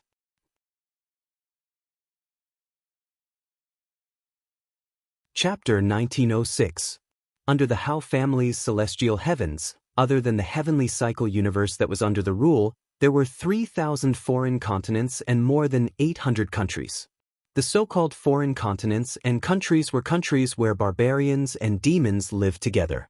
Most of these people ate raw meat and drank blood. They were ignorant and barbaric. Although the tribal chief also worshipped the heavenly court in name, because of the mixture of humans and demons, he refused to be enlightened and followed a different set of rules. Moreover, his existence could attract many demons that were scattered among the people. Since it was a day of its own, it was allowed to exist. There were also immortal officials of the celestial heavens stationed here. Most of them had violated the laws of the celestial heavens and were exiled to this place. These people all knew that this place was filled with a foul atmosphere. The humans were no different from beasts. No matter what, they couldn't be controlled well. Hence, no one had ever tried to govern this place. A few years ago, the 11th imperial prince Hao Ning was exiled to the lower realm. His fief was one of the 800 foreign continents, Yen Lu country. For a crown prince to be sent to such a place was, in fact, a disguised form of exile. Hao Ning was originally favored by the Sky Emperor and had long been accustomed to the flattery of the people around him, but in the blink of an eye, he was beaten down to the ground. His heart was filled with confusion. Fortunately, he was originally open-minded and did not become depressed, nor did he give up because of the difficult situation in front of him. Instead, he actively cleaned up and managed his own fief. What made him distressed was that before he came out, he had been suppressed many times. The people around him either left or were exiled. There weren't many people he could trust now. It was at this time that Jie Ying came over under the orders of the sect. Hao Ning was very happy to see this old friend and immediately gave him a heavy responsibility. Jie Ingben was the dragon prince of Mi Shui Dragon King, so he was very familiar with the management of tribes and countries. What the 11th prince lacked now was manpower, which was very easy for him to solve. He immediately sent out letters to recruit people to help him. After Mi Shui Dragon King was removed, many people also lost their immortal status. There were unavoidable complaints. However, Jing became a disciple of the Grand Sect, so after a while, the complaints died down.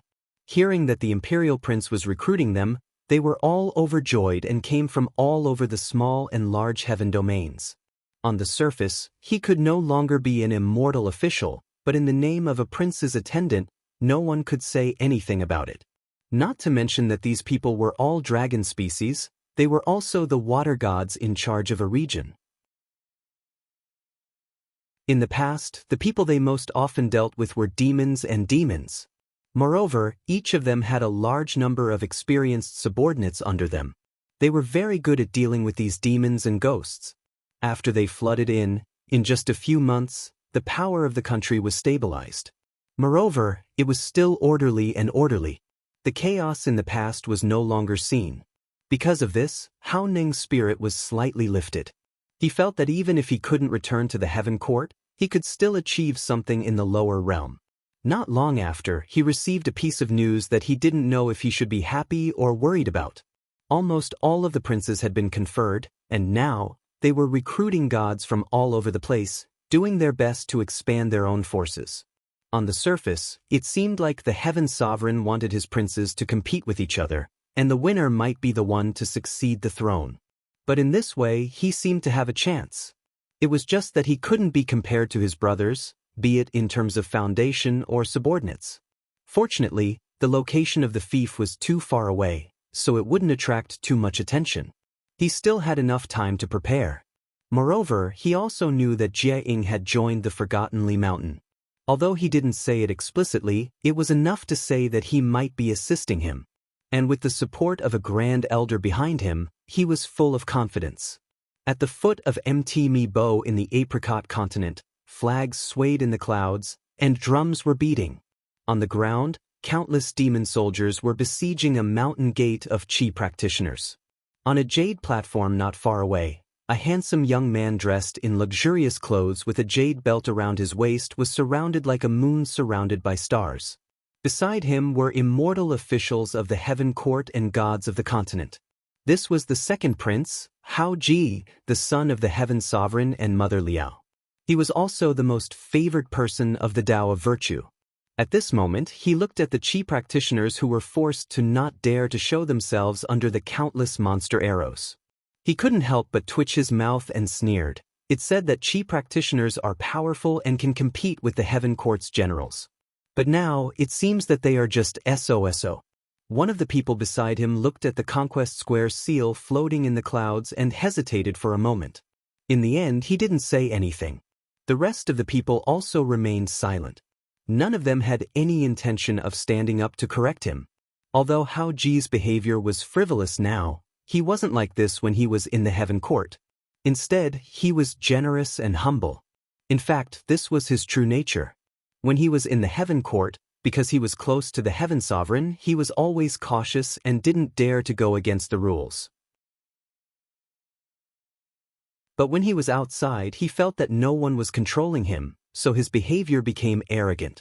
Seeing that the mountain gate was about to be broken, an immortal official beside him suggested, "Your Highness, the Qi practitioners of the Alcade Cave were originally established by the ancient Great Virtue.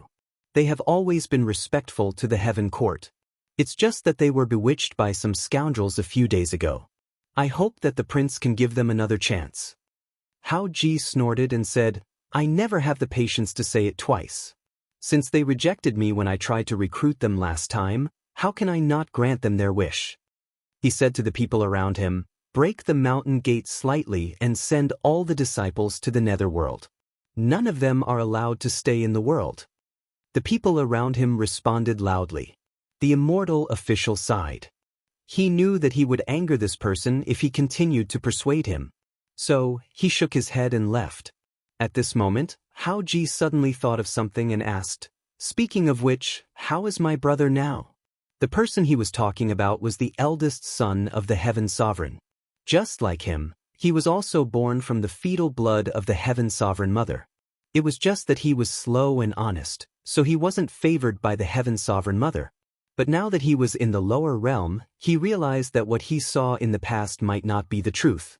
Maybe his brother had ulterior motives like him. Someone replied, "Your Highness, I've already ordered people to keep an eye on him." After the crown prince went to the fief, he moved mountains and chiseled walls, opened rivers to store water, and summoned officials to create clouds and rain to irrigate the barren fields. During this period, he also killed many gods who violated the rules. As for the rest, there's nothing else. Hao Ji was a little surprised, but he smiled and said, "Oh, it seems that my brother is still so kind and loves the people." In fact, he didn't think much of it. The Heaven Court was the Heaven Court of the gods after all. Instead of winning over the people of the Heaven Court, he went to please the mortals. What was the use of that? But this way he could rest assured. He thought that after he inherited the throne, he would casually exile his brother to a barren land and let him do whatever he wanted.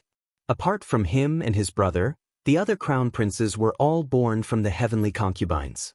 So what if they were powerful?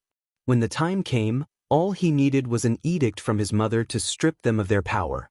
Therefore, he didn't care about these people at all. While they were talking, the cave abode had already been breached. Many monster soldiers swarmed in. Not long after, a servant came to report that the cave abode had been wiped out and no one was left out. Hao Chu grunted in response. As he swept his gaze across, everyone's eyes involuntarily avoided his gaze. He was quite satisfied with this outcome. Today, he had not only come to intimidate those disobedient Qi practitioners, he had also used this opportunity to establish his might. Now, it seemed that his objective had been achieved. A servant girl came up with a jade plate and presented it to Hao Ji. He lifted up a piece of red silk that was covering the plate and took a look. A ray of light came out and made his body feel refreshed. He smiled and said, "Is this the treasure of the Alcade Cave, the magic cloud pearl? It looks interesting." He covered the red silk back and waved his hand, "Take it to mother." The servant girl said yes and left. Just as he was about to leave, a golden light shone down from the sky. Then, a female deity appeared and bowed to him. She presented a jade letter with both hands and said, "Your Highness, a letter from the Empress of Heaven has arrived." Hao Ji quickly said, "Quickly present it." When he opened the letter and read it, he was surprised at first, and then revealed a strange expression. He muttered in his heart, "My little sister, she is too bold. This time, Empress Mother will definitely punish her heavily."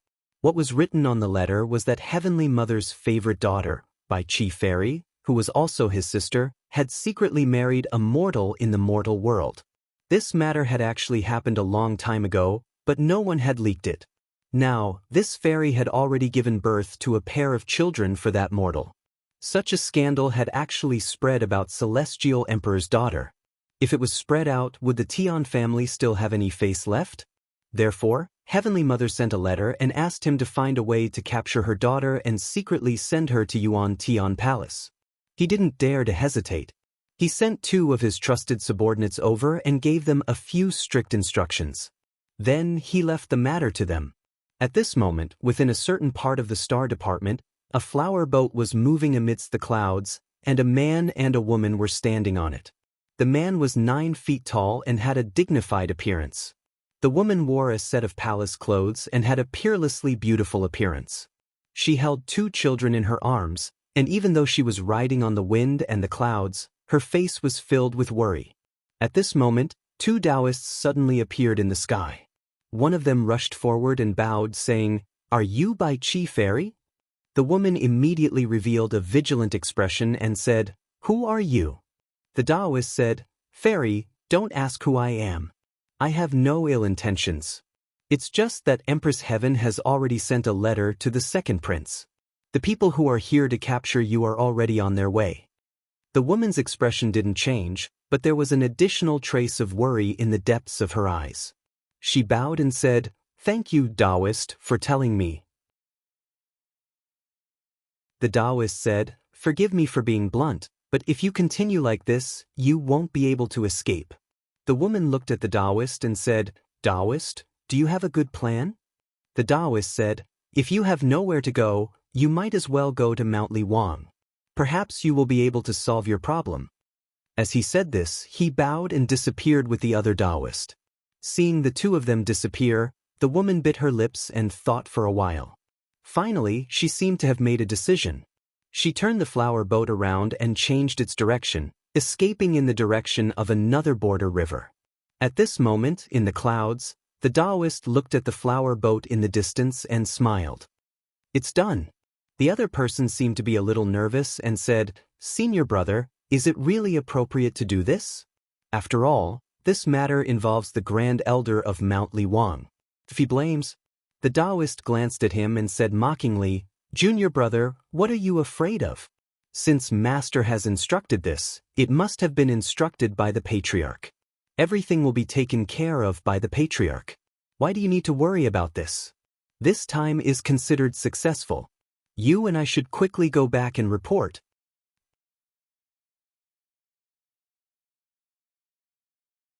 Chapter 1907. Inside the temple on Mount Li Wang, Zhang Yan was sitting on the jade platform. His mind was wandering around the universe, observing the mysteries of the outside world. Suddenly, he felt a surge of emotions. His eyes flickered, and after a little calculation, he immediately knew what had happened. It was obvious that someone was plotting against him and wanted to drag him into this mess. However, the mysteries of heaven were covered, and it was hard to know whether it was Quan Dao or Da Dao. However, there was one thing he was clear about. Since the two factions had begun to fight, it was obvious that they would not allow him to stay out of it. They would definitely think of a way to make him stand on the stage. Long before he joined hands with Quan Dao, he had already guessed that this day would come, so he was already prepared. However, it was hard to predict when it would happen, and now it had finally happened. However, there were pros and cons to everything. Good and bad were not absolute. Advantages could turn into disadvantages, and disadvantages could also turn into advantages. For example, in the eyes of outsiders, this matter might be a problem, but he thought that it might be an opportunity. As long as it was done properly, it might even be of help. At this moment, there was a flower boat riding on the clouds on the bank of the World River outside of Mount Li Wang. However, after a few attempts, it still could not find a way to get out. The man on the boat saw that something was wrong and asked with concern, Lady Qi, is there something wrong? Bai Qi deity forced a smile and said, Husband, it's nothing. It's just that the location of the Grand Supreme is unfathomable. I am looking for the entrance. Husband, please wait for a moment, I will definitely be able to find it. The man said, Lady Qi, if it doesn't work? Bai Qi deity interrupted him and said, It will definitely work. Seeing that the man stopped talking, she felt that her tone was a bit heavy, so she said softly, Husband, Mother has already sent brother to chase after us. If we turn around now, it will be too late. Since that Taoist pointed us here, then he will definitely be able to find the way out. She originally wanted to hide at the great prince's place. With her big brother's generous nature, he would definitely accept them. However, she also understood her second brother. He would definitely not go against mother's orders. Not to mention that there might be people chasing after them, there would definitely be many obstacles in front of them. Now that they were going to the Forgotten Li Mountain, it would definitely be out of her second brother's expectations, and there would be a chance of survival. The man sighed and said, I heard from my wife that this Grand Elder doesn't know you. Are you really willing to help us? Bai Qi Fairy unconsciously hugged her children tightly and said, I have heard that the Dragon King of Overflowing Water committed a great crime. Later, the Dragon Crown Prince begged the Grand Elder to pardon him. Even if the Grand Elder is not willing to accept us, as long as he allows us to build a hut at the foot of the mountain, we can escape from brother's pursuit. She knew very well that the Celestial Court was afraid that the news about her would be spread out, so they would not make a big fuss about it. They would only try their best to cover it up. If she could really hide in the Li Wang Mountain, then her mother would most likely pretend that it was the truth in order to prevent the news from leaking out. She would spread the news that she had joined the Li Wang Mountain to cultivate Tao. Therefore, the chances were not small. When the man heard what she said, his worry lessened slightly. Bai Chi Fairy continued to look for a way out, but at this time, the clouds suddenly parted, and two divine generals landed in front of the boat. One of them cupped his hands and said, "Greetings, Bai Chi Fairy. The two of us are Second Prince's attendants. We are here on Second Prince's orders to bring Fairy back." A trace of anxiety flashed in Bai Chi Fairy's eyes. She did not expect them to catch up so quickly, but she still maintained a calm expression. She said with a straight face, "Go back and tell my second brother that I don't need him to teach me what to do. You can go back." The divine general was not moved and said, "When we came, His Highness ordered us to bring Fairy back. Please don't make things difficult for us." Bai Chi Fairy became more and more uneasy. She guessed that these two people had only arrived here first, and there should be more people chasing after them. If she did not think of a way to enter the Forgottenly Mountain now, then she would never be able to leave. At this time, white gas suddenly moved, and a path opened up on the border river. The two divine generals did not seem to notice it. Bai Chi Fairy's eyes lit up, and she controlled the boat to turn around and head in. The two immortal generals only felt their vision blur, and then the flower boat disappeared without a trace. They looked at each other, completely clueless about what had happened. After a while, one of them said hesitantly, "Brother, do you think this is the Grand Supreme's doing?" The other person said uneasily, "It should be so." The two of them looked at each other. Since this matter involved the Grand Supreme, it was not their fault. Furthermore, they did not dare to stay here any longer, so they hurriedly left. The flower boat followed the path and quickly reached the other side of the border river. Then they saw a Taoist standing in the sky.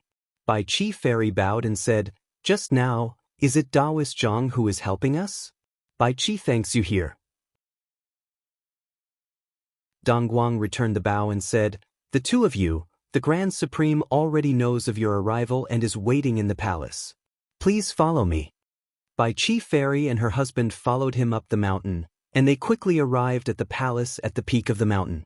After reporting at the door, they were invited in.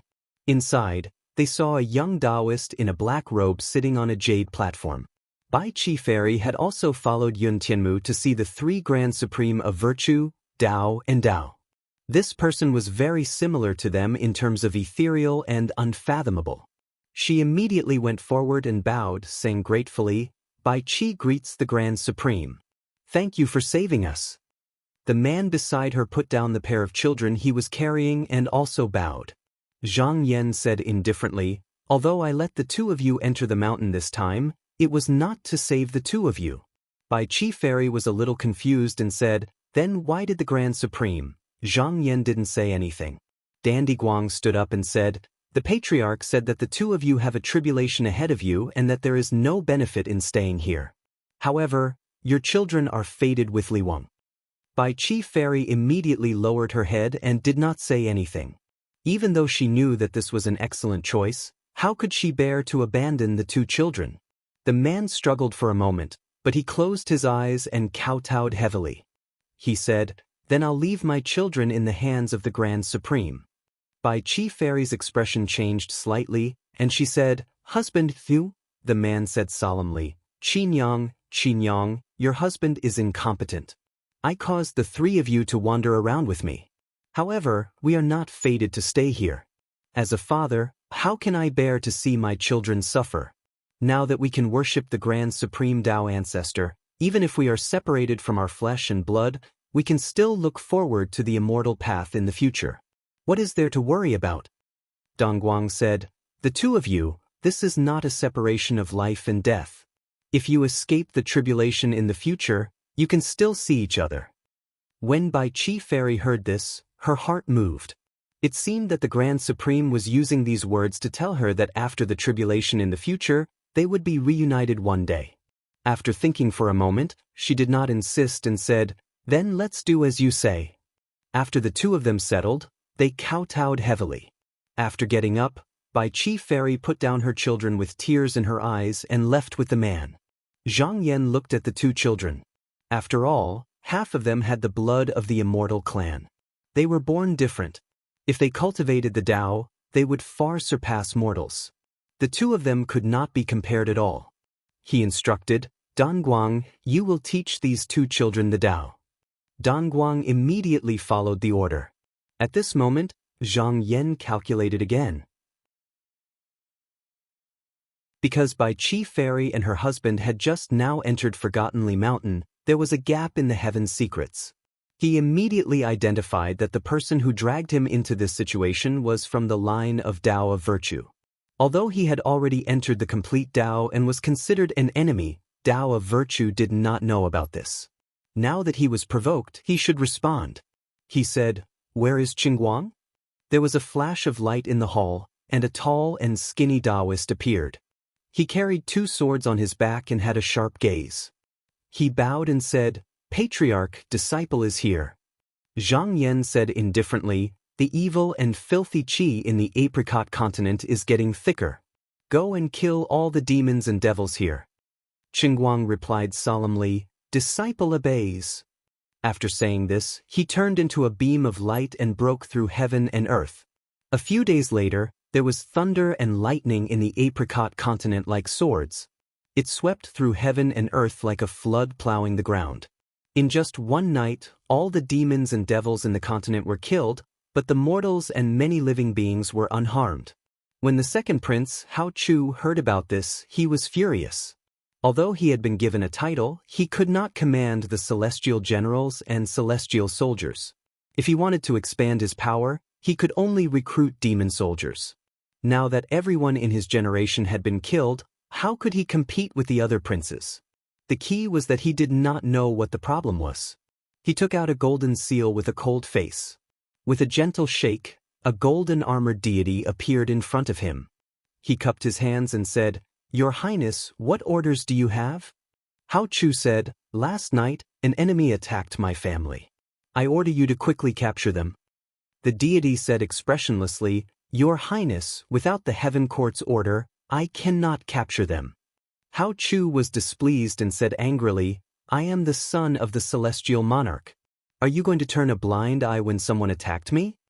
The celestial being said, "That Qi practitioner only killed the demons. They are not citizens of the Heaven Court. Furthermore, Your Highness was not harmed at all. Hence, I am unable to accept this order. I hope Your Highness can forgive me." Hao Chu was even more furious.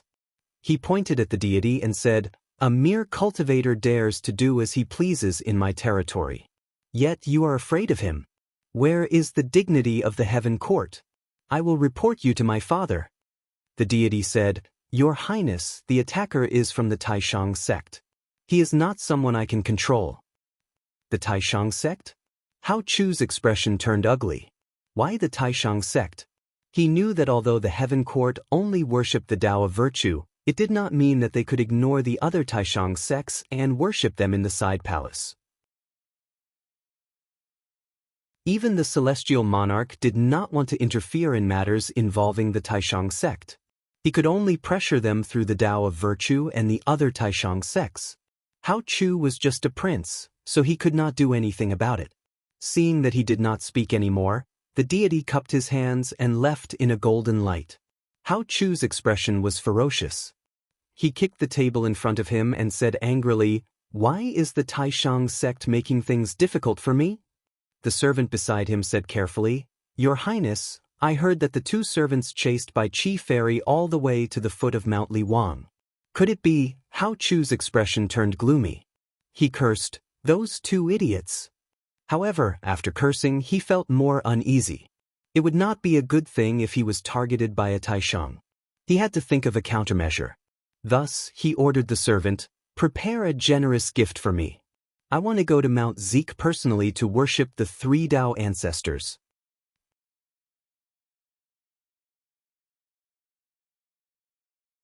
Chapter 1908. Not long after Zhang Yan let Fairy Bai Qi and her husband go down the mountain, a servant of the Heavenly Court was ordered by Heavenly Mother to come to Mount Li Wang. He carefully inquired about whether the Grand Supreme intended to accept Fairy Bai Qi and her husband as disciples. In fact, if that was the case, both the Heavenly Emperor and Heavenly Mother could accept it. Even if the man was once a mortal, if he became a disciple of the Grand Supreme with Fairy Bai Qi, they would not be able to explain themselves. Dongguang was ordered to reply that the pair of children were fated with Mount Li Wang, so the Grand Supreme General took them in. As for Fairy Bai Qi and her husband, they had nothing to do with them and were sent down the mountain long ago. After Heavenly Mother got the news, she did not dare to say anything more. She secretly sent people to search for her daughter. After Fairy Bai Qi and her husband left Mount Li Wang, they were surprised to find that no one was following them. This was because after the second prince learned his lesson, he was afraid of provoking Mount Li Wang, so he called back all his people and did not dare to care about this matter anymore. In addition, the heavenly court deliberately concealed this matter, so the two of them took this opportunity to escape safely. The two of them still remembered what Zhang Yan said. They still had a calamity to escape, so they concealed their identities and temporarily lived in seclusion at the border of Yu country. Great Zhou Jiliang said. Dust and sand filled the air, and yellow soil flew in the air. Left Imperial Advisor In Kuang was wearing a loose robe and walking on the official road. Beside him was a lively young man who was about 10 years old. He carried a tall bamboo basket on his back, and a small beast that looked like a cat or a fox squatted on it. Its black eyes blinked from time to time. In Kuang looked in front of him. He said, "Pingxing, there is a village 60 miles away. You and I will rest there." The young man said, "Yes, master." The two of them walked very fast. They were dozens of miles away, but they arrived in less than an hour. However, when they entered the village, they saw that the place was in ruins. The fields were dry, and the villagers were in rags. Everyone's faces were ashen, and their expressions were numb. The young man turned his head and saw that in front of a half-collapsed house, there was a skinny child looking at them with his finger in his mouth.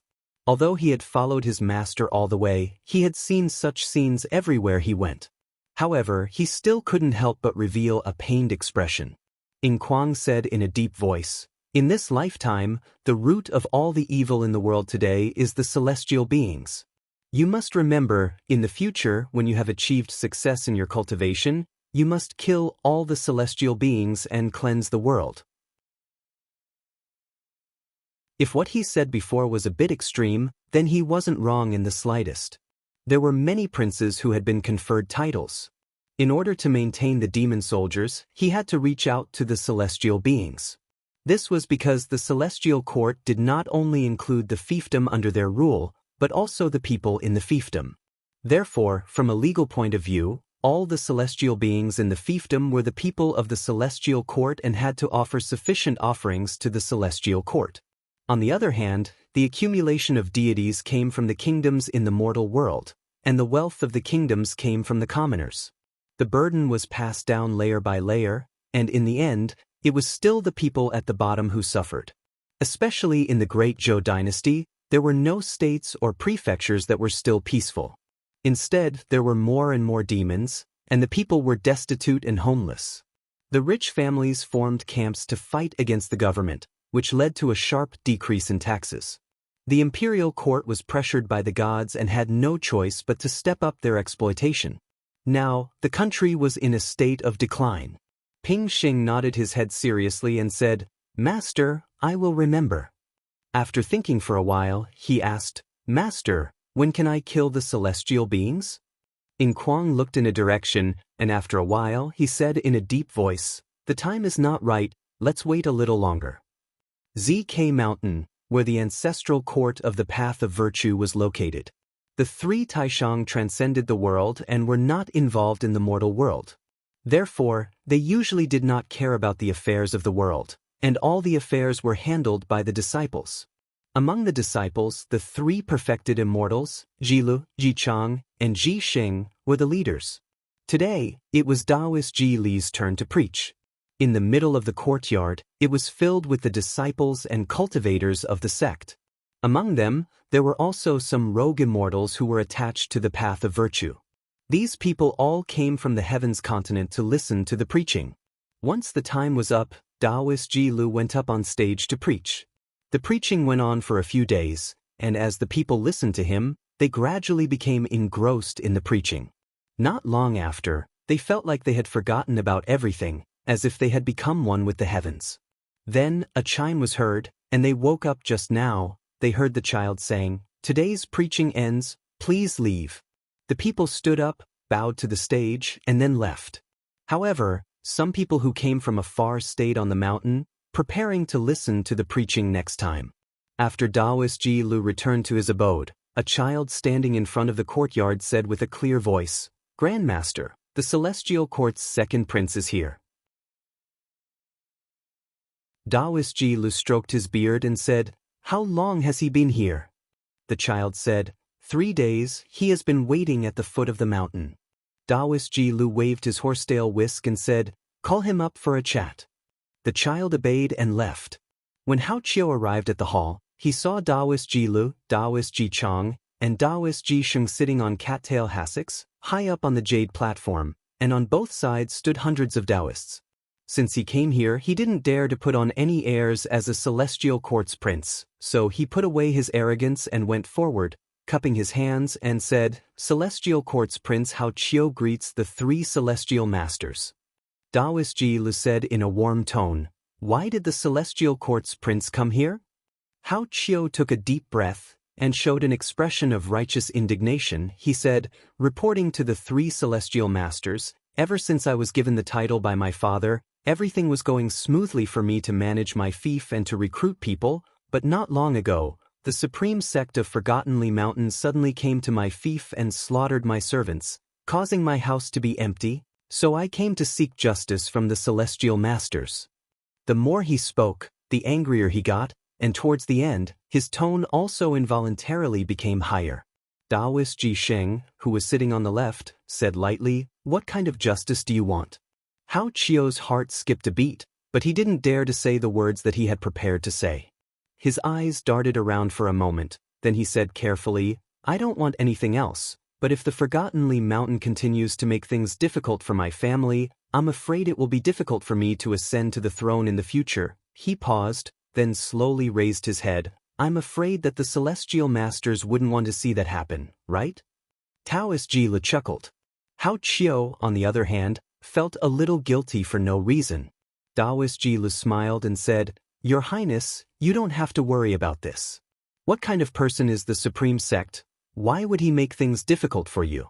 This matter was caused by the carelessness of one of my disciples, who provoked the Forgottenly Mountain. You happened to be there, so this happened. In fact, you've taken the blame on his behalf." Hao Qiu was stunned. Although he didn't understand what was going on, he knew that he was implicated, so he instantly became braver and said, "Then, what do the celestial masters think we should do?" Taoist Ji Lu said, "Your Highness, you can go by yourself. Since this matter was caused by the Tao of Virtue, we will naturally give you an explanation." Hao Qiu didn't dare to say anything more and said, "Then, I'll leave it to the celestial masters." He cupped his hands and turned to leave the hall under the guidance of the boy. At this moment, Taoist Ji Lu said, "Are Chang Zhou and Chang Ming back?" A boy replied, "They came back a few days ago." Taoist Ji Lu said, "Summon them to the hall." Not long after, the 2 Taoists who guided by Chi Fairy to the Forgottenly Mountain came to the hall and bowed to Taoist Ji Lu, saying, "Greetings, Master, Uncle Masters." Taoist Ji Sheng suddenly asked, "Chang Zhou, Chang Ming, who let you 2 act on your own and lead by Chi Fairy to the Forgottenly Mountain?" Chang Zhou was stunned and involuntarily looked at Taoist Ji Lu, saying, "Master, didn't you let us act on our own and find a way to expose the Forgottenly Mountain to the eyes of the world?" Taoist Ji Lu sighed and shook his head, saying, "But when did I let you lead Princess to the Forgottenly Mountain?" This, Chang Zhou opened his mouth. When Taoist Ji Lu sent him down the mountain, although he didn't say it explicitly, it was clearly what he meant. Otherwise, why would he tell him about Bai Chi Fairy? But the situation now, he subconsciously looked to his left and right and saw that both his senior and junior brothers were looking at him indifferently. His body trembled and he lowered his head, saying, "Yes, it's our fault." Taoist Ji Lu sighed and said, "Since no one else was behind this and it was all your own doing, I can't be biased." Taoist Ji Sheng said coldly, "What else do you 2 have to say?" Chang Zhou and Chang Ming looked at each other and bowed, saying, "It's our fault, we'll let you punish us." Taoist Ji Sheng said yes and waved the jade ruler in his hand, sealing the magic power of the 2 and said, Guards, send them to the astral peak and detain them. When Chang Zhou and Chang Ming heard the two words astral peak, their faces turned pale and they trembled. A few attendants came forward and carried them away. The Taoists standing on both sides looked at them indifferently. There was no sympathy in their eyes. In their opinion, since Chang Zhou and Chang Ming were pushed out to do something, they had to bear the consequences themselves. If it was done properly, nothing would happen.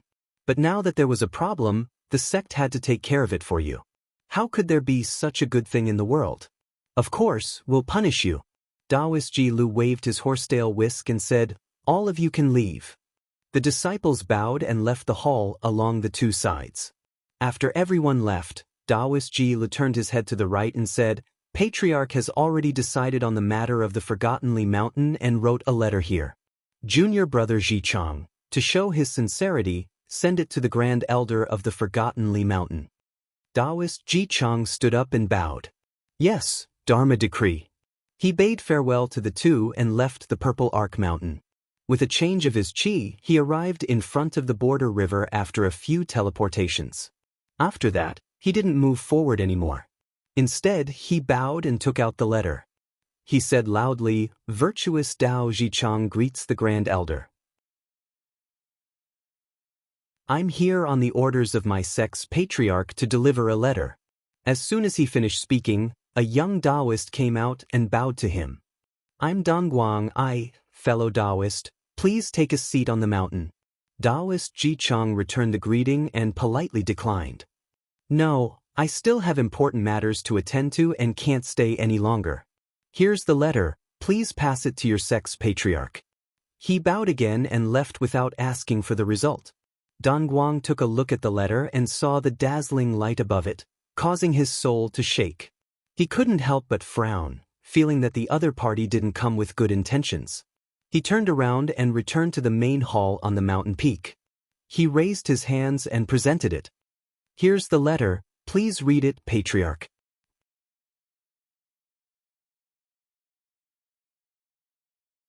Chapter 1909.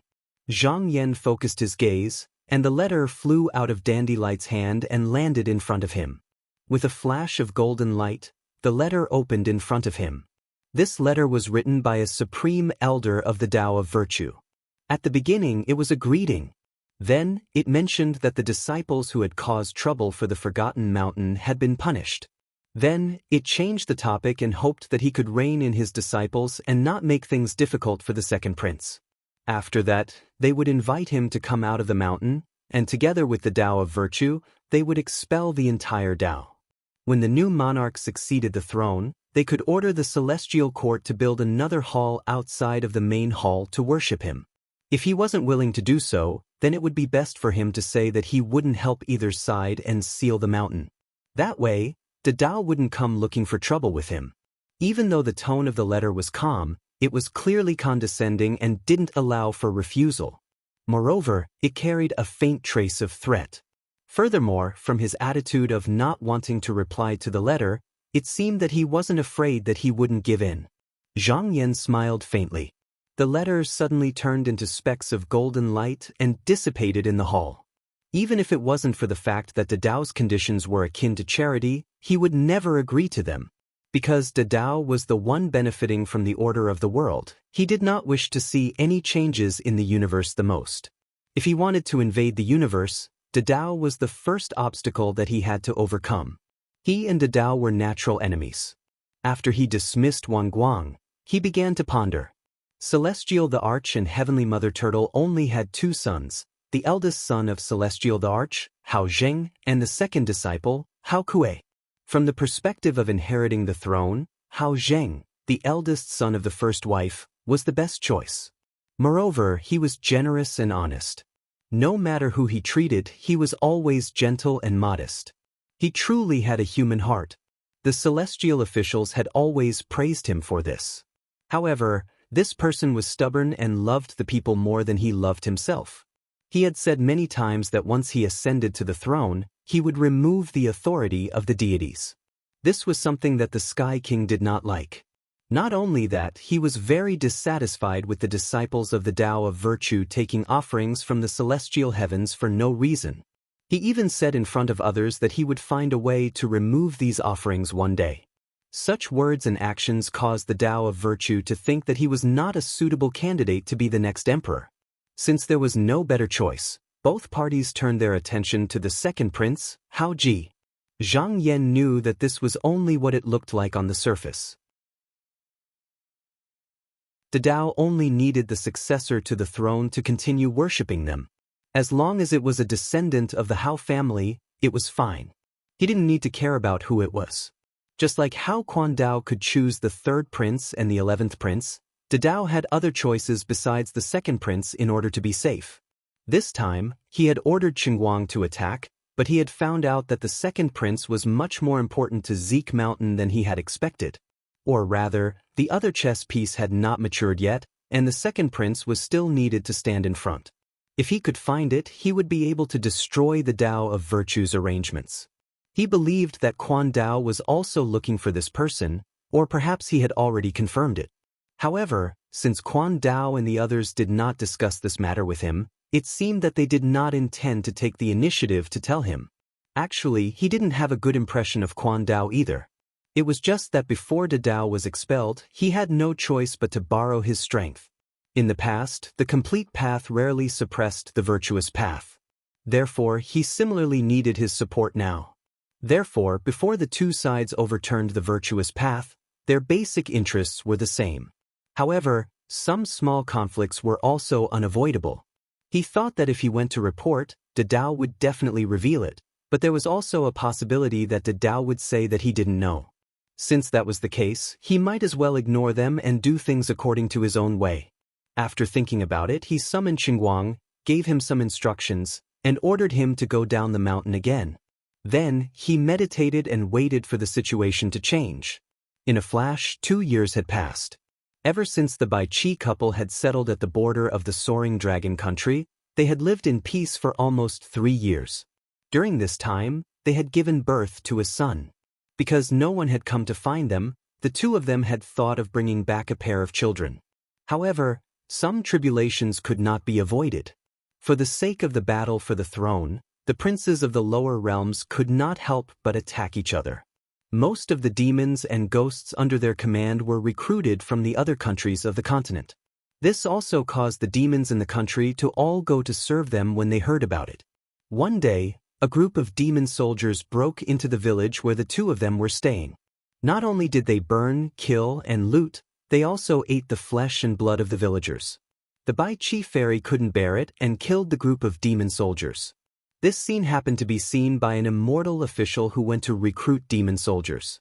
Because he was once a prince's attendant, he immediately recognized the identity of the Bai Qi fairy.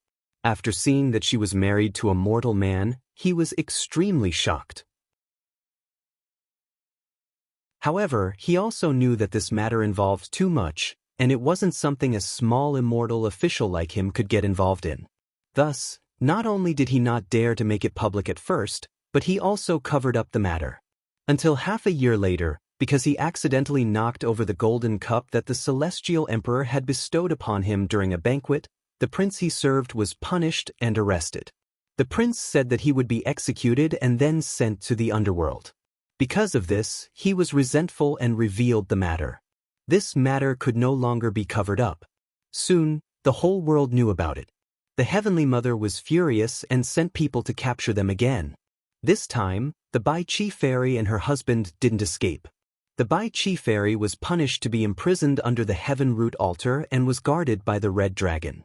Her husband, Lin Shuyang, was forced to swallow the revival fruit and was thrown into the Inferno prison to suffer the pain of refining his body every day.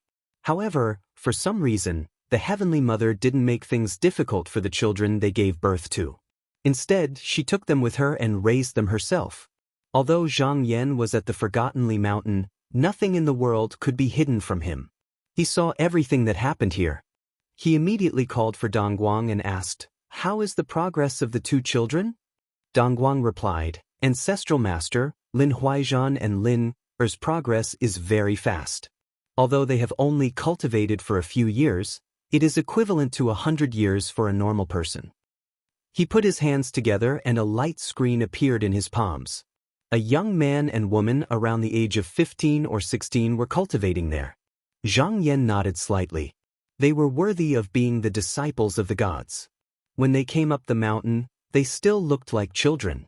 However, after 2 years, they had already grown to the age of a normal young man and woman. Not only their bodies, but their minds had also caught up. However, only the descendants of the celestial emperor and heavenly mother would have such miraculous changes. Moreover, they were very rare. As far as he knew, among the princes, only the eldest prince was like this. As for the normal gods, they only had longevity and were no different from the mortals of the lower realm. He said, "These two can go down the mountain to train. Send Lin Huaizhan to Jie Ying's place and Lin Huingquang's place. They will naturally have their own fortunes." After Dongguang received the decree, he went to make the arrangements. When Lin Huaizhan and Lin heard that the sect was letting them go down the mountain to train, they were very happy. After bidding farewell to Dongguang, they went their separate ways according to the sect's instructions. However, they did not think of rescuing their parents. This was because when they entered the sect, Dongguang had sealed a part of their memories to prevent them from distracting themselves from cultivating. He planned to release it only after they had achieved some success in their cultivation. Lin Huaizhan rode on the clouds and went straight to Yanlu country. A few days later, he arrived at the country's zombies. He descended and followed the aura to find Jie Ying's residence. After reporting to Jie Ying, he first handed over a letter that Dongguang had written. After a while, someone invited him in. Jie Ying was very happy to see Lin Huaizhan. After being sent down the mountain, he kept in constant contact with the sect, but in the end, he didn't receive much support. Lin Huaizhan's arrival gave him some confidence. On the same day, he reported this matter to second Prince Hao Ning. When Hao Ning knew that Mount Li Wang was coming, he took this matter very seriously. Among all the princes, Hao Ning appeared to be the weakest. This was because he had never recruited demon soldiers, and because he was demoted, there was not a single true god in Zhou country. However, because of this, his rule was the most stable. However, he also knew that this stability was not stable. Before his eyes, there were already a few princes who requested for him to give up the offerings under his rule. Otherwise, they would come and take it themselves. Under such circumstances, he really needed strong support. At this moment, the Forgotten King Mountain had officially dispatched a disciple here, and it was an extremely good piece of news, and it would give him a little more confidence to deal with the upcoming expedition of those imperial princes. Zhou country, Shishang said. On a dirt platform in a ruined state city, a fierce demon with a goat's head and a human body was tied up by a qi lock. It was kneeling on the ground. However, its ferocity did not diminish. It stared at Yingquang and his disciple with bloodshot eyes. Yingquang said in a deep voice, "Ping Sheng, I will leave this demon to you." Ping Sheng replied and walked to the front. He chanted, "The sky darkens and the earth darkens. The netherworld serves me. Gather fire as yang, transform blood into yin." As he chanted, a blood-red formation will spun under the goat-headed demon's feet. Then, a blood-red light soared up like a flame. In a flash, the demon's flesh and blood melted away, leaving only a skeleton on the ground. Ping Xing wiped the sweat off his forehead and said, "Master?" Yingquang nodded and said, "Yes. Among all the talismans, Shui Wu's ferocity is the heaviest. You can control it and your mind will not be blinded. I will teach you Li Shu now." Ping Xing said happily, "Thank you, Master." Yingquang grunted in acknowledgement. Apart from the Tao techniques that he had cultivated, he mainly relied on the heavenly talismans. Over the years, he had discovered a set of divine techniques that ordinary people could use from the heavenly talismans. The technique that his disciple had just used was one of them. At this moment, he suddenly felt something. He looked to a direction and saw a Taoist standing there. Behind the Taoist was a 15 or 16-year-old girl. He frowned and said, "Taoist priest Wan Guang?" Wan Guang cupped his hands and said, "Zuyuzhong greets you."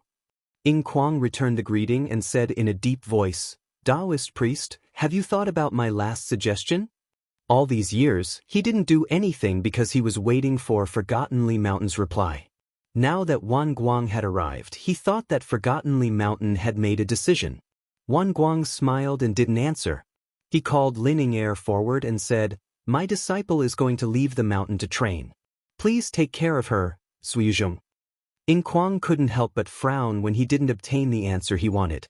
However, when he looked at Lin Ying'er again, he couldn't help but have a thought. He noticed that the latter actually had traces of the Hao clan on her. His thoughts spun like lightning, and he instantly changed his mind. He said, "All right, your disciple will stay with me for now."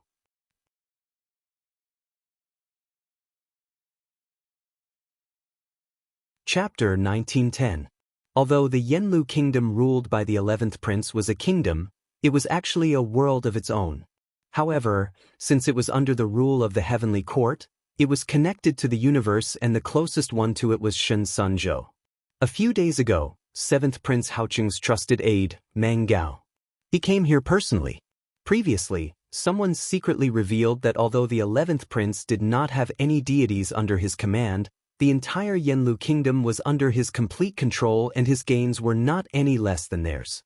Moreover, the 11th prince did not have any demon soldiers under his command, which made him a perfect target for them to attack. Therefore, when they asked for offerings, Haoqing did not reply. Since Haoqing was unwilling to give in, they were prepared to use force to force him. However, there was a hindrance here. The Yanlu kingdom was located in a remote area. It was separated by the Boundary River and separated by the Tianyuan Mountains. Unless one had a talisman from the Heavenly Emperor, one would not be able to pass through. Naturally, the 7th prince did not have such a thing. In addition, he had to leave some demon soldiers behind to guard against the other princes. Therefore, he could not launch a large-scale attack and could only send his trusted aide to recruit demons. In the Shunsun Island, there were many demons that had been chased out of the Yanlu kingdom that day, as well as wild demons that had been wandering around the area. These demon soldiers were gathered by Meng Gao, and with the help of the many attendants he brought with him, he managed to gather 100,000 people in just a few days. When Haoqing heard about the commotion here, he immediately summoned Jie Ying for a discussion. Jie Ying said, "Your Highness, although the Yanlu kingdom does not need demon soldiers, all the people in the kingdom can fight for us. Your Highness can recruit as many as you want." Haoqing shook his head and said, "The Yanlu kingdom is a small country with few people. Even if we can repel the enemy, it will definitely hurt our foundation. Even if we can force them to retreat this time, what if they come again?" Jie Ying thought for a while and said, "Your Highness wants to force them to retreat without using weapons?" Haoqing nodded and said, "Official Jie, can you do that?" Jie Ying lowered his head and thought for a while before saying, "Your Highness, please allow me to think about it." After he left, he thought that if he wanted to repel 100,000 demon soldiers led by a celestial general without using weapons, he would have to borrow the power of the mountain. Thus, he ordered someone to find Lin Huaizhan for a discussion. When Lin Huaizhan heard this, he was puzzled. "Martial uncle, why don't you let martial nephew handle this matter? I've seen many of those demons on my way here, but I don't think they have much ability.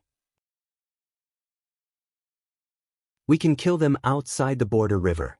Jie Ying asked, "Can you kill 100,000 demon soldiers in one night?" Lin Huaizhan said, "That's a little difficult. If it's 10 days or half a month, I can give it a try." Jie Ying sighed, 10 days to half a month and we would have already entered the Yanlu kingdom. Moreover, if the 7th prince were to see you, he would definitely ask for help from the Qi practitioners or the celestial officials. You might not even have the chance then. "King," Prince said, "King Huaizhan, and Princes Ming Lin. Kingdom, King, King Princes King, I, Prince, I, King, Kingdom, I, King." Jie Ying said, "You mean to get rid of the people sent by Prince 7? He shook his head and said, "That's not appropriate. Although the person who came is only a trusted follower of the 7th prince, he must be protected by a divine general. Moreover, he is a divine being himself. If we kill him wantonly, the celestial court will definitely punish us. Even if it's hard to punish us, the Li Wang mountain will still blame you." Lin Huaizhan laughed and said, "But we don't have to get rid of them." Jie Ying heard him and thought for a while before saying, "Then let's give it a try." That night, Lin Huaizhan left Yanlu country. Without identifying the direction, he rushed towards the towering demonic chi and directly came to the enemy's camp. After taking a careful look above the camp, he found that there were indeed immortal generals guarding the camp. However, the defense was unusually lax. Lin Huaizhan was a little confused. In reality, although the princes were competing with each other, it was only the demon soldiers killing each other. No one dared to do anything to the immortal officials or divine generals. Otherwise, the heavenly court would definitely punish them. Currently, no one dared to cross this boundary, so there was no need to be on guard against them. Moreover, Meng Gao was only here on 7th Prince's order to preside over the attack. He was not the prince himself. Even if he was dead, another person could be sent to replace him. Meng Gao himself was not that important, so it was impossible to have too many guards. When Lin Huaizhan saw this, he suddenly felt a little more confident. He avoided the main camp and came to the foot of a small hill. He took out an incense burner and lit it. The smoke drifted in the air and condensed into the shape of a little monkey. It looked very intelligent. He whispered a few instructions, and the little monkey seemed to have understood. It squeaked a few times at him, and with a flash, it scuttled into the camp. About 4 hours later, the little monkey came back. It left empty-handed but came back with a pouch. From the shape, it was obvious that it was used by the Heaven Court. Lin Huaizhan was overjoyed. He patted the little monkey's head and kept it in the incense burner. He did not alert the demon soldiers. Instead, he quietly returned to Yanlu Kingdom and reported the matter to Jie. Jie was surprised. I didn't expect Martial Nephew to succeed. If the enemy retreats, you will be the main contributor. Lin Huaizhan said, this item has an owner but I can't open it. I don't know if it is that item. Jiang nodded. Don't worry. We will know in 2 days. However, they did not expect that on the second day, Shen Sunzhou's reply was already a mess. The reason why the disciples were able to recruit the demons was not because of their status as princes, but because they promised enough blood food and goods as a reward. These goods were carried by Meng Gao, which was what Gao Lin and Huaizhan took away that night. According to the rules, these items should be placed separately. This way, even if they were stolen, they would not disappear completely. The missing parts could be retrieved from the rear. However, Meng Gao wanted to save trouble and put them all in one place. This caused the demons to be unwilling to follow his orders. After discovering this, he knew that he would definitely be punished and executed by the 7th Prince if he returned, so he simply abandoned the camp and left. When the immortal generals saw this, they felt that there was no need to stay any longer, so they all retreated. The 100,000 demon soldiers had no one to restrain them and they had no blood to feed on, so they dispersed in a hubbub and the disaster disappeared without a trace. Zhang Yan watched the changes in the world from within the realm of forgetfulness. Just as Lin Huaizhan was resolving the crisis, he saw the Emperor's qi on the 11th Prince's body suddenly increase. The main reason was that the 11th Prince did not reveal his true strength. Hence, the other princes only thought that he was lucky and did not think that he had much strength. He looked in the direction of the heavenly court. As he placed his piece, the disciples of his sect gradually entered into the karma of this place. The scene in front of him became clearer and clearer. Now, he could faintly see a light in the world. Although he could not distinguish it clearly, he was able to see some things. Just as he had guessed, the heavenly court had an item, but they could not control it. This was the item that many spirit refinement cultivators wanted, or a part of it. No matter which Dao vein was recognized by the heavenly court, they would also have the right to possess this item. Once the true body paid attention to it, they could take it away. This was the origin of the battle between the Dao of integrity and the Dao of virtue. However, these powerful cultivators were only a strand of consciousness. They did not know when the true body would pay attention to it. Hence, before that, they could only try their best to ensure that the item fell into their hands. He could sense that this item was also very important to him. Although it was difficult to know what it was very likely that it would be an indispensable part of his Dao path in the future. As such, he had to fight for it. However, it was a pity that even though his power could suppress these consciousnesses, if he directly chased them away, he would alert the true body behind him. Hence, he could only slowly plan for it. Thankfully, after knowing all this, he had sorted out his thoughts. In the future, he would no longer need to fumble around and take things one step at a time. Instead, he could act freely. The first thing he needed to do was to do what the other powerful cultivators had planned and try to push a prince onto the throne. But from the looks of it, apart from the 11th prince, there was no other suitable candidate. His gaze landed on the state of Yen Lu. Among the princes, someone had actually chosen the 11th prince, who appeared to be the weakest and was the furthest away. There was definitely someone behind this. He secretly thought that this was very likely Quan Dao's doing. They probably thought that the 11th prince could stand on the stage now and that he could share some of the pressure for Quan Dao. Quan Dao probably felt that if he told him directly, there might not be any results, so he used this method. He thought about it. This time, the problem had been resolved. However, if they were not willing to give up, he might use other methods. Although the fact that he supported the 11th prince would be exposed sooner or later, he had to pay attention to the timing. At the very least, he had to choose the right time and not be forced to appear.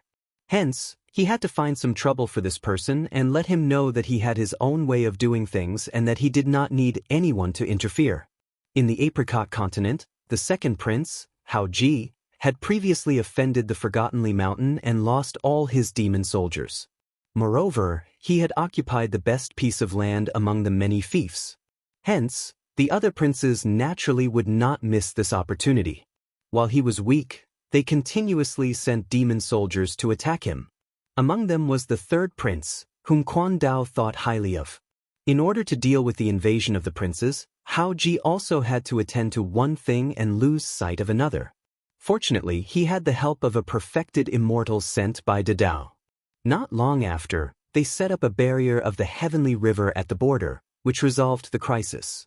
Just as he was trying to recover his strength, a crack appeared on the barrier for some reason. The direction of the heavenly river coincidentally led to the third prince's fief. The third prince did not hesitate to lead his army in. However, Hao Ji was much more relaxed when dealing with the enemies along the way. After a few battles, no one gained the upper hand. Instead, both sides suffered heavy losses. At this time, the other princes saw that the third prince seemed to have an opportunity and attacked him simultaneously. Seeing this, Hao Ji gloated over the third prince's misfortune and did not let him go. This caused the third prince to become the target of everyone. For a moment, he was badly battered and had no choice but to seek help from Quan Dao. It was not difficult for Quan Dao's two grand elders to understand the reason for this. In order to resolve this matter, after a discussion, one of them once again came to the Forgottenly Mountain.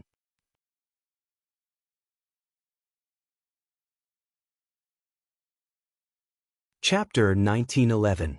When Zhang Yan sensed that Quan Dao had returned, he opened the door and welcomed him in. After greeting him, he invited him to take a seat and said, "What brings you here today?" The Taoist replied, "I'm here to discuss the succession of the heavenly the Arch." The third prince was currently in a precarious situation and Quan Dao understood the reason behind it. Hence, he had returned to resolve this matter. Furthermore, in order to prevent an even bigger conflict in the future, he had decided not to reveal too much of his plan to the third prince. Zhang Yan also understood the meaning behind his words and asked directly, "Who do you have in mind?" The Taoist bowed and said, "The third prince can be the heavenly the Arch." Zhang Yan smiled faintly. Originally, the third prince was indeed the person he wanted to choose, but the 11th prince was another choice. In fact, they were on par with each other.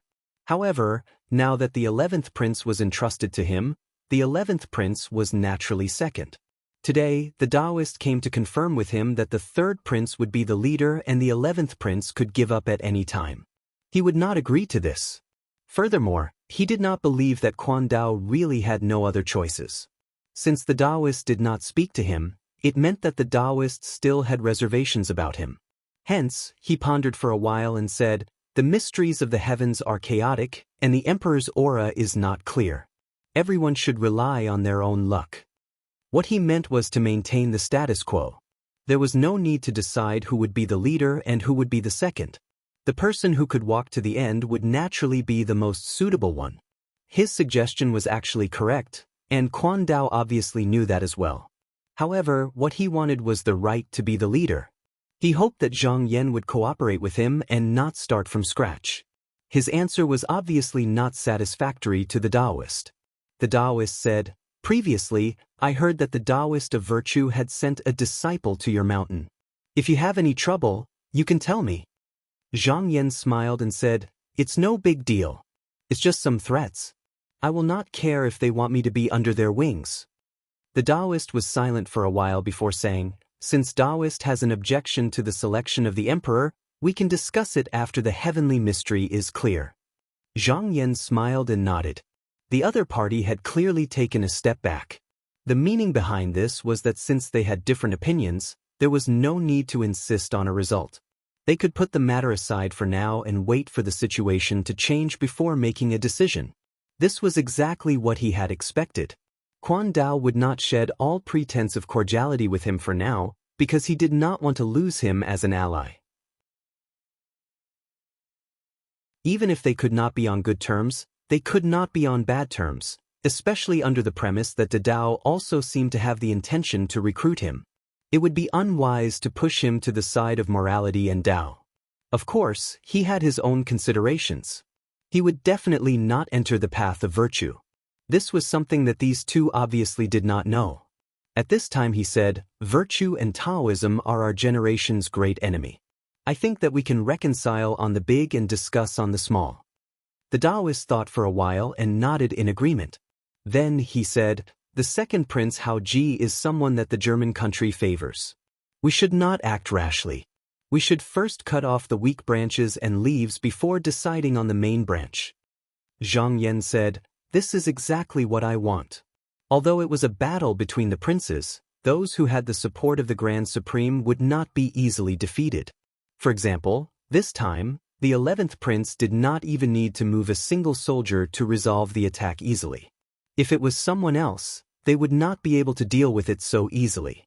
Since that was the case, they could only go around these tough opponents first and defeat the rest before comparing who was stronger. If they attacked someone like the second prince right from the start, Dao would definitely protect him with all his might. Once they started, it would be difficult to stop. Following closely behind, the disciples of the two lineages would definitely enter the fray. In the end, it might even cause the Grand Supreme to personally enter the fray. This kind of thing had to be avoided as much as possible. Even if they really had to fight, it couldn't happen too early. The Taoist got Zhang Yan's approval and said, "The matter of the throne concerns my future worshippers. We have to be careful. My disciple Zhong Quanzi is in charge of the daily affairs of the sect. When the time comes, he will come and discuss this matter with you." The Grand Supreme usually only decided on the general situation. When it came to detailed matters, they would be handled by the sect. Zhang Yan nodded and said, "I will also instruct my disciples to cooperate with your sect." The Taoist saw that he had more or less achieved his goal. After a few more polite words, he left. Zhang Yan thought for a while and then called out in his mind. Not long after, Dan Tian, Xiuguang, Yiguang, Qingguang and Dingguang, 6 sword-bearing disciples came to the hall. Once they entered, they bowed to him and called him Patriarch. Zhang Yan said, "The celestial emperor's position is about to change. All the princes are fighting for it. If the Forgottenly Mountain wants to be the orthodox sect, we must choose one to support. The 11 princes have the emperor's aura and are open-minded. They are not bound by the rules. They can be used by us. Xiuguang, Qingguang, Yiguang, the 3 of you go down the mountain and protect him." The 3 bowed and accepted the order. He then gave a few instructions to Dan Tian, Yiguang, and Dingguang. Then, he gave them some magical weapons and let them go down the mountain to do what they wanted. After Dan Tian went down the mountain, he said goodbye to his fellow disciples and went to the Dazhou kingdom alone. Not long after, he found a tall rampart halfway up the West Shang Path's Baiju Mountain. He landed on the open space in front of the rampart and walked in without looking at the guards. Left Imperial Minister Ing Kwang was sitting behind a table and seemed to be reading something. He noticed someone came in and looked up. When he saw it was Dan Tion, there was no surprise on his face. He nodded and said, "Taoist, please take a seat. There is tea beside the table. Please forgive me for being slow." Dan Tion didn't stand on ceremony and sat down at the side. He said, "Left Imperial Minister is famous across the heavens, but he still stays in the same place. Are you really not afraid of the Celestial Court's attack?" Ing Kwang quickly wrote something. After a while, he put down the brush and looked up. He sat up straight and said with a sharp gaze, "The more the better. I'm just afraid that this person won't come." Over the years, he relied on the heavenly talisman to defeat the Celestial Court many times. His reputation grew, and he even protected many immortal officials who violated the law of heaven. Furthermore, he had done something else. After these immortal officials were stripped of their immortal records, they lost their divine abilities and techniques. They were no different from ordinary people. When they died, they were destined to fall into the underworld. This was unbearable to them unless they turned to cultivating Tao techniques. However, it was very difficult because cultivation couldn't be achieved in a day. If one didn't start cultivating at a young age, it would be difficult to achieve much. However, he had the heavenly talisman in his hand. He could let them cultivate the divine techniques derived from the celestial book. After they died, he could use the heavenly talisman to protect them and prevent them from falling into the underworld. This was something these immortal officials couldn't refuse. Not only that, he also won over many mortal imperial emperors. These country emperors didn't have the guts to overthrow the celestial court. However, on one hand, they wanted to live forever. On the other hand, they were quite dissatisfied with the immortals who demanded too much. They would be happy to see someone find trouble with this person. On the surface, he didn't establish any big force. However, he secretly controlled a lot of power.